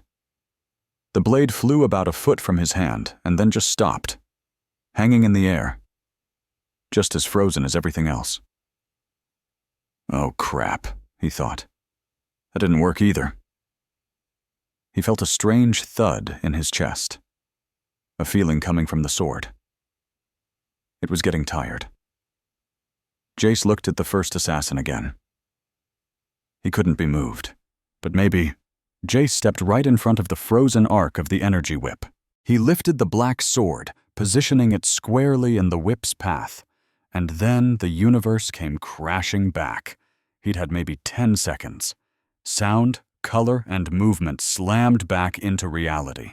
The neural whip cracked, but instead of hitting Verea, it slammed against the flat side of the tesseract edge. The sword seemed to drink the energy, its ancient symbols flaring white for a fraction of a second. The first assassin, hit by the delayed force of Jace's shove, stumbled completely off balance. The third assassin's rifle finally fired, the energy bolt scorching the air where Jace had been standing a moment before. At the same instant, the knife Jace had thrown was released from its time lock, zipping across the chamber and burying itself to the hilt in the third assassin's chest. The whole thing was over in less than a blink. The stumbling first assassin was met with Jace's boot to his chest. Jace, with adrenaline roaring in his ears, swung the heavy black blade, not to kill, but to neutralize. He brought the flat of the sword down hard on the assassin's helmet, and the man dropped like a sack of rocks. The second assassin, his whip uselessly absorbed, just stared at Jace with a look of pure, unholy terror. A deep, profound, and absolutely terrified silence fell over the chamber. Every delegate, every guard, every living being in that room was staring. Not at the dead assassin, and not at Verea. They were all staring at Jace. The Signian ambassador was flickering uncontrollably. He stopped time! The Xylo delegate, the one who had been screaming for Jace's head, slowly and painfully lowered himself from his platform. He knelt down, his sharp, chitinous legs scraping against the floor as his antennae bowed low. A god, he whispered, and the sound carried through the silent room. The blade has chosen. A new god has risen. The human corporate ambassador just lifted a trembling hand and pointed. That is an existential threat. That person is a threat to reality itself. He must be captured. He must be destroyed. The chamber erupted again, but not with debate or anger. It was pure, primal panic. Half the delegates were hiding under their desks. The other half were staring at Jace with a terrifying, religious awe. "Jace," Varea's voice was a tremor beside him as she grabbed his arm. "Jace, we need to leave. Now." The council guards were slowly advancing, their guns raised, but their hands were shaking. They didn't know whether to shoot at him or fall to their knees. "This way!" Jace yelled, grabbing her hand as they sprinted for a side exit. They fled the chamber with shouts of "God" and "Monster" and "Seize him!" chasing them down the hall. They finally found a hiding spot in a cold, sterile maintenance hangar, sealing the heavy door behind them. Jace slumped against the wall, the adrenaline finally wearing off, leaving him shaking. The sword felt like a useless lump of heavy metal in his hand again. Varea, however, didn't slump. She stood in the middle of the room, her whole body vibrating with a tense, controlled energy. "What's wrong?" Jace panted. "We're safe for now. We got away." "Safe?" She stared at him, her dark eyes wide, not with fear, but with a horrifying new understanding. "Did you see them, Jace? Did you see the Xylo? The way he looked at you?" "He looked scared," Jace said. "They all did." "No," she snapped. "He looked like he was praying." "He was praying to you, Jace." "That's his problem. He's a weird bug man." "It's our problem," she yelled, her voice finally breaking. "I spent the last hour in that room trying to tear down a 2,000-year-old religion, and in 10 seconds, you just became a new one. We didn't destroy a faith, Jace. We replaced it with a human one." Jace just stared at her. That's crazy. I'm not a god, I'm just me." "You stopped time," she screamed, the words tearing out of her. "You didn't ask how. You didn't think about the consequences. You just did it. What if you couldn't start it again? What if you tore a hole in the fabric of space? You're so careless. You're still treating this—" She jabbed a trembling finger at the sword in his hand. "Like it's some kind of toy you found at a garage sale." The old insult, the one he'd heard his whole life, hit him harder than any punch. "A toy?" he shot back, his own anger flaring up. "I just saved your life. What was I supposed to do, let them kill you while I looked for the instruction manual? I know what this is. I know everyone wants to kill us. So what's the difference?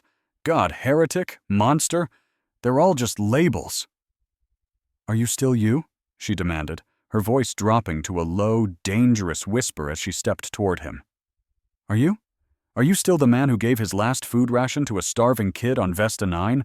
Or are you the thing that wiped out a Genvolt cruiser, the thing that just put the entire Galactic Council on pause?" She closed the gap between them, her face drained of color but her eyes burning with a feverish intensity. "When you hold that thing," she whispered, her voice trembling, "I look at you and I see a stranger." The words hit him like a physical blow. His expression hardened into a mask of hurt. "Then make a choice," he shot back, his tone raw. "Do you want me? The real me? Or are you just terrified of what I've turned into?" The question echoed in the tense silence. Her answer wasn't a word. It was a sound, a sickening crack that split the air. Powered by a lifetime of fear, frustration, and a love too deep to name, her silver hand had struck his cheek. Jace just stood there, completely stunned. The fiery red outline of her palm was a brutal splash of color on his skin. In an instant, the frozen fury on her face shattered. It crumbled completely, and all the grief and terror she'd been holding back came pouring out as her eyes welled up with tears. She breathed. And then she was on him.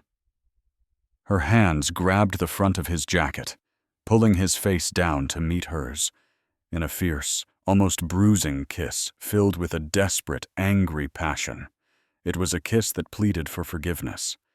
It was a kiss that screamed in terror. It was a kiss that said, without a single word, "I hate what you represent, but I can't survive without you." She finally pulled back, but her hand stayed clenched on his jacket. Pressing her forehead against his chest, her whole body shook. I don't know, she whispered, her voice choked and muffled by the fabric, finally answering the question he had asked.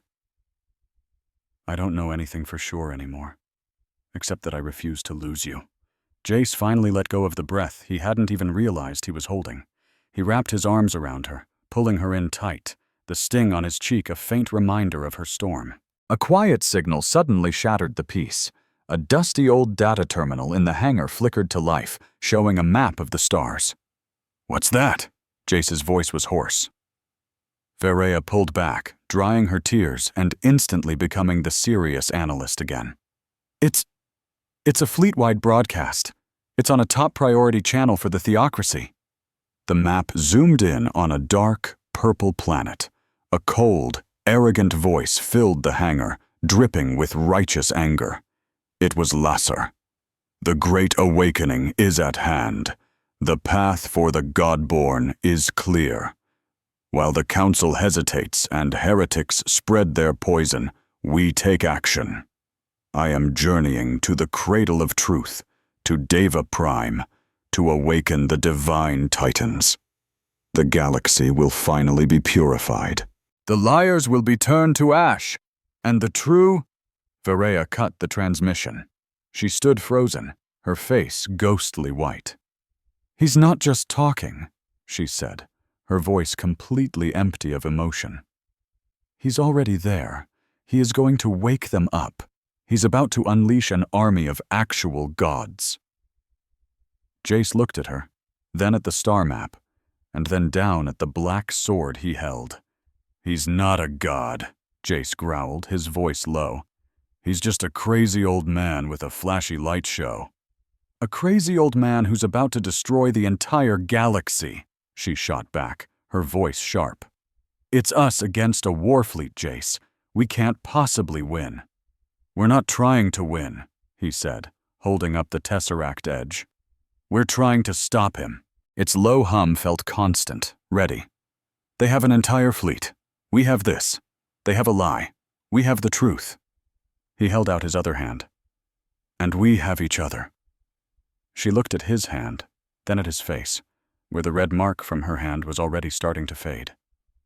She took a deep breath, letting go of the woman she used to be, and placed her hand in his. The warrior was back. One last time, she said. We end this, Jace promised, before it ever really begins. The sky above Deva Prime was no longer a peaceful purple void. It was scarred. Lassar's inquisitorial fleet, a swarm of black, dagger-like dreadnoughts, hung in low orbit like a death sentence. Down on the planet, the black glass sand wasn't humming with old songs anymore. It was shaking with the deep, sickening rumble of a massive engine coming to life. Jason Verea's stolen, beat-up escape pod had crash-landed in a canyon miles away from the main temple. They ran, using the shadows of the colossal ruins for cover. They were two small, desperate figures in a world built for giants. The Tesseract edge felt alive in Jace's hand, its hum a low, angry growl. The sword hated this place. It hated what Lassar was doing. They finally reached the top of a ridge that overlooked the temple. The holographic archive spire wasn't sleeping anymore. It was a pillar of blinding, white-hot energy, shooting straight up into the purple sky, acting as a beacon for the fleet waiting above. High Inquisitor Lassar stood at its base with his arms raised high. He wasn't wearing his usual robes. Instead, he was dressed in ancient, golden battle armor, the kind worn by the very first Godborn. He was chanting, his voice a deep, subsonic boom that made Jace's teeth rattle. By the blood of the first, by the lie of the past, I call you, he roared. The ground began to crack. All around the temple, the black sand split open. Gigantic, obsidian black hands, each one the size of a cargo ship, were clawing their way out of the planet's crust. The Titans were waking up. We have to stop him, Jace said, his voice flat. He was just a scavenger. This guy was acting like a god. The odds were ridiculous. He won't stop, Verea whispered, her face pale but determined. He's drunk on it. The power, the truth. He thinks he's a savior. There's only one way to stop a savior. Jace gripped the sword tighter. They moved like shadows among shadows, making their way down into the sacred area. The noise was deafening, a mix of Lassar's chant and the grinding of millions of tons of rock. Mentor! Verea stepped out from behind a toppled pillar. She was unarmed, just a silver-skinned woman in a simple gray tunic. Lassar stopped chanting. The intense vibrations died down. He turned, not with surprise, but with a look of triumph. "My daughter," he said, his voice filled with a terrible, fatherly warmth. "You have returned, and you've brought the key." "This is madness!" Verea shouted over the howling wind. "You saw the archives. They are monsters. They are weapons. They will destroy the galaxy! They will cleanse it!" Lassar boomed, stepping down from the altar. "We have lived inside a cage of lies for 2,000 years, Verea. A lie we built. I am not making the same mistake our ancestors did. I am fixing it. They created gods and then became afraid of them. I will create gods, and I will rule them. I will be the God-born, the one true voice." "You're a fool," she spat. "No, I am a prophet." He looked past her to Jace, who was partially hidden, the sword humming in his hand. "And I see you, little human, the catalyst, the junk picker who stumbled into divinity. Thank you. You were the spark, the tool I needed to awaken the blade for its true masters." He turned his gaze back to Verea, his eyes softening with a possessive, chilling desire. "You were always my greatest student, my most perfect creation. You were never meant to be a simple priestess. You were meant to be a goddess, my goddess. You were meant to be my bride, to rule by my side and bring in the new age." Verea's face, which had been a mask of fury, went completely blank with a deep, horrified disgust. He corrupted you," Lassar sneered, glancing at Jace. "He touched you. He defiled our holy vessel. But it doesn't matter. The Titans will burn his memory from you." "He is not the one who defiles, Lassar," Verea said, her voice dangerously quiet. "You are. You and the lie you want to build." She moved. It wasn't a dance. It wasn't a desperate plea. It was an execution. She was faster than Jace had ever seen, closing the 10 meters between them in a flash. She ripped the tesseract edge from Jace's shocked hands and lunged. It was a perfect killing strike, aimed right at Lassar's heart, a move taught to her by the very man she was now trying to kill. The blade hit the golden armor and stopped dead. It didn't cut. It didn't erase anything. It didn't even leave a scratch. It was just a hunk of lifeless black steel. Verea stared, her eyes wide with disbelief. Lassar laughed, a horrible, deep, rattling sound. "Oh, my child, did you really believe it would obey you? You are a believer, a follower. You have the right blood, but not the will," he sneered. "It doesn't answer to the faithful. It answers to the broken. It is bonded to the filth." He raised his hand. "Your part in this is done." A wave of pure kinetic force, a shimmering ripple in the air, shot out from his palm. It slammed into Verea, lifting her off her feet and tossing her backward like a rag doll. She crashed hard against a stone pillar and collapsed to the ground, motionless. "Verea!" Jace screamed. "Now, boy," Lassar commanded, his voice dropping to a deadly calm as he held out his golden gauntlet. "Give me the key. Your purpose is fulfilled." Jace looked at Verea, a still, silver shape against the black stone. He looked at the massive, shadowy hand of a Titan, now rising higher than the temple walls. He looked at the man in golden armor, a man who truly believed he was a god. A quiet, cold, and bottomless rage settled over Jace. It was the same fury he'd felt in the Genvolt lab, the rage of a man who started with nothing, finally found one good thing, and was now watching it get ripped away. He walked over and picked up the sword. The second his fingers touched the hilt, The black metal screamed. The white markings on it exploded with a furious, impossible light. "You shouldn't have touched her," Jace said, his voice a low, vibrating growl. "You are nothing," Lasar roared, and he attacked. This wasn't a fight. It was a force of nature. Lasar, a god in his own mind, was wielding the divine psychic energy of the theocracy's most powerful circle. He tore a 10-ton block of stone from the ground and threw it at Jace. Guided by the blade, Jace swung. The black sword sliced the stone in half, not with force, but by simply erasing it from existence.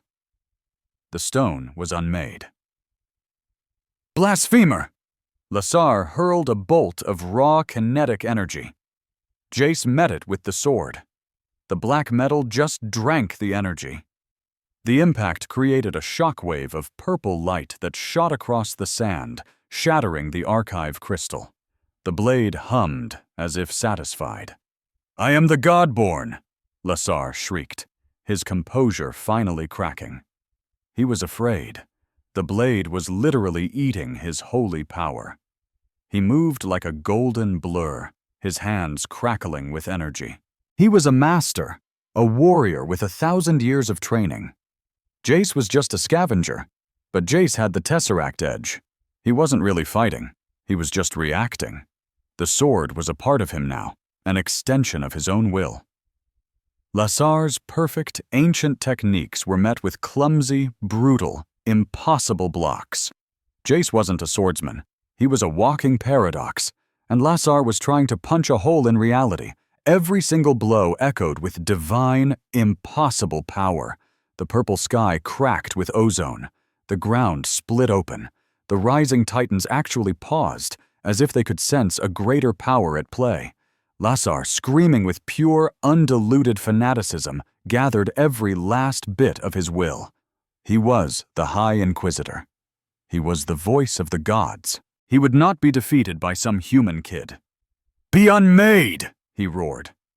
He poured every single ounce of his psychic power, every shred of his faith, his rage, and his divine ambition into one final, blinding blast of white-hot kinetic force. It was a spear of pure energy, a star killer aimed straight for Jace's heart. Jace wasn't afraid. He wasn't even angry anymore. He was just tired. He just wanted this to be over. He just wanted her to be safe. He raised the Tesseract edge, not to block, but like a final, defiant salute. The unstoppable force of Lasar's will slammed into the immovable object of the sword's reality. For a single, endless microsecond, there was only silence. The entire universe held its breath, and then the Tesseract blade gave way. It wasn't a sound. It was the absence of it. A silent, perfect scream that tore through Jace's very soul. The black sword, a weapon that had unmade armies and frozen time itself, couldn't handle the paradox it held. It didn't just shatter into pieces. It detonated in a supernova of pure, white, glyphic light. The blast wasn't heat. It was truth. Lasar, his eyes stretched wide in a final, terrible understanding, was at the epicenter. He wasn't burned or blown apart. He was simply erased. His armor, his ambition, his entire existence unwritten from the fabric of the universe. The wave of pure light washed over the temple, over the half-risen titans. The colossal stone hands froze mid-reach, the unholy life within them snuffed out in an instant. The awakening had failed. That same light swept over Veria, mending the bones Lasar had shattered, her skin glowing with a soft, warm silver. But when the light washed over Jace, it was too much. He was the anchor, the one wielding the impossible power, and the line had snapped. As the light faded, the purple sky above was eerily calm. The dreadnoughts in orbit, their master now gone, fell terrifyingly silent. The Titans were once again just statues of black stone, half risen from their tombs. Veria woke up, her body completely healed. She gasped, pushing herself to her feet, her eyes searching. Jace. He was still standing, the hilt of the sword still clutched in his hand. The blade itself was gone. Jace, she breathed. He turned to face her, his expression strangely calm. He offered her a small, exhausted smile, and then his legs buckled, and he collapsed. She lunged, catching him just before he hit the ground. No, Jace. Jace. He was wrong. His skin. It was covered in a delicate, glowing silver latticework of cracks. The white, glyphic energy that had been contained in the blade was now inside him, and it was tearing him apart from the inside out. He was burning up, his very matter unraveling. Jace, she screamed, pulling him into her lap and cradling his head. No, you can't. You can't leave me. You promised. He forced his eyes open, his pupils bleeding pure white light. Hey, Silver Lady, he rasped, his voice a dry, cracking whisper. A single trickle of liquid light, like mercury, ran from the corner of his mouth. Did we win? He whispered. Yes, we won. Now just stay. Stay with me, she sobbed, all traces of the proud priestess and stoic warrior gone, replaced by a woman watching her universe end for the second time. I love you. Do you hear me? I love you, you stupid, reckless, wonderful man. Don't you dare leave me. His breath hitched, and the light in his eyes began to dim. Knew you'd say it, he breathed. His hand went limp, the one still holding the broken hilt. Verea's eyes fixed on it. There, in the very center of the shattered crossguard, a single, final ember of white light pulsed faintly. A lone surviving fragment of the blade's heart. The bond. The bridge. She knew what she had to do. It wasn't a thought. It was a deep, primal instinct. A singular truth. She grabbed his hand, wrapping her own silver fingers over his, pressing the broken hilt firmly between their palms. She leaned down, her tears splashing onto his cracking skin, and she kissed him. A deep, final, desperate kiss. She poured everything she was, her life, her soul, her broken faith, and her brand new love, into him. The spark leapt. It surged from the hilt, a blinding, white-hot wire of energy that shot up Jace's arm and into his chest. His body arched in a silent scream as the raw power threatened to consume him. Verea just pressed harder, deepening the kiss, holding on for dear life. Take me too, she begged the energy. It was seeking an escape, and it found the bond. It found her. The circuit was complete. The light arced from Jace's heart, through their kiss, and into Verea. It was a fire that burned away her last shred of doubt, her shame, and her fear. It fused them together. The energy stabilized, forming a perfect silver-white loop between them before it expanded outward in a gentle, silent nova of pure, peaceful light. And then, silence. The black sand, the purple sky, the sleeping titans. Verea pulled back, her chest heaving. Jace was perfectly still. Then he took a deep, shuddering, ragged breath. The silver cracks on his skin faded and receded, leaving behind a faint, beautiful latticework of scars, like silver veins shimmering just beneath his skin. He opened his eyes. They were his own again. Just his. But they held a new depth, an ancient wisdom. Hey, he whispered, his voice rough. He raised a hand to her face, his thumb gently wiping away her tears. You're loud, she laughed, a broken, sobbing sound, and collapsed onto his chest, clinging to him as if he were the only solid thing in the entire galaxy. And the galaxy was watching. Lasar's leaderless fleet had transmitted its final, terrified logs. The Hesperian council ships, arriving just moments too late, saw the beacon of light. They saw the frozen, sleeping titans, and they saw two small figures embracing in the ruins of a fallen temple. The theocracy didn't just fall, it shattered. Its people were left with a new, terrifying, and undeniable truth. The gods were a lie, but something had stopped them. A new religion was born that day. Not a faith, but a fact. A belief in the variable, in the human who had frozen time, and in the love that had shattered a false god. They called it the Church of the Human Variable. They called Jace the God-born, the Messiah, the Great Unmaker. But Jace and Vareya were already gone.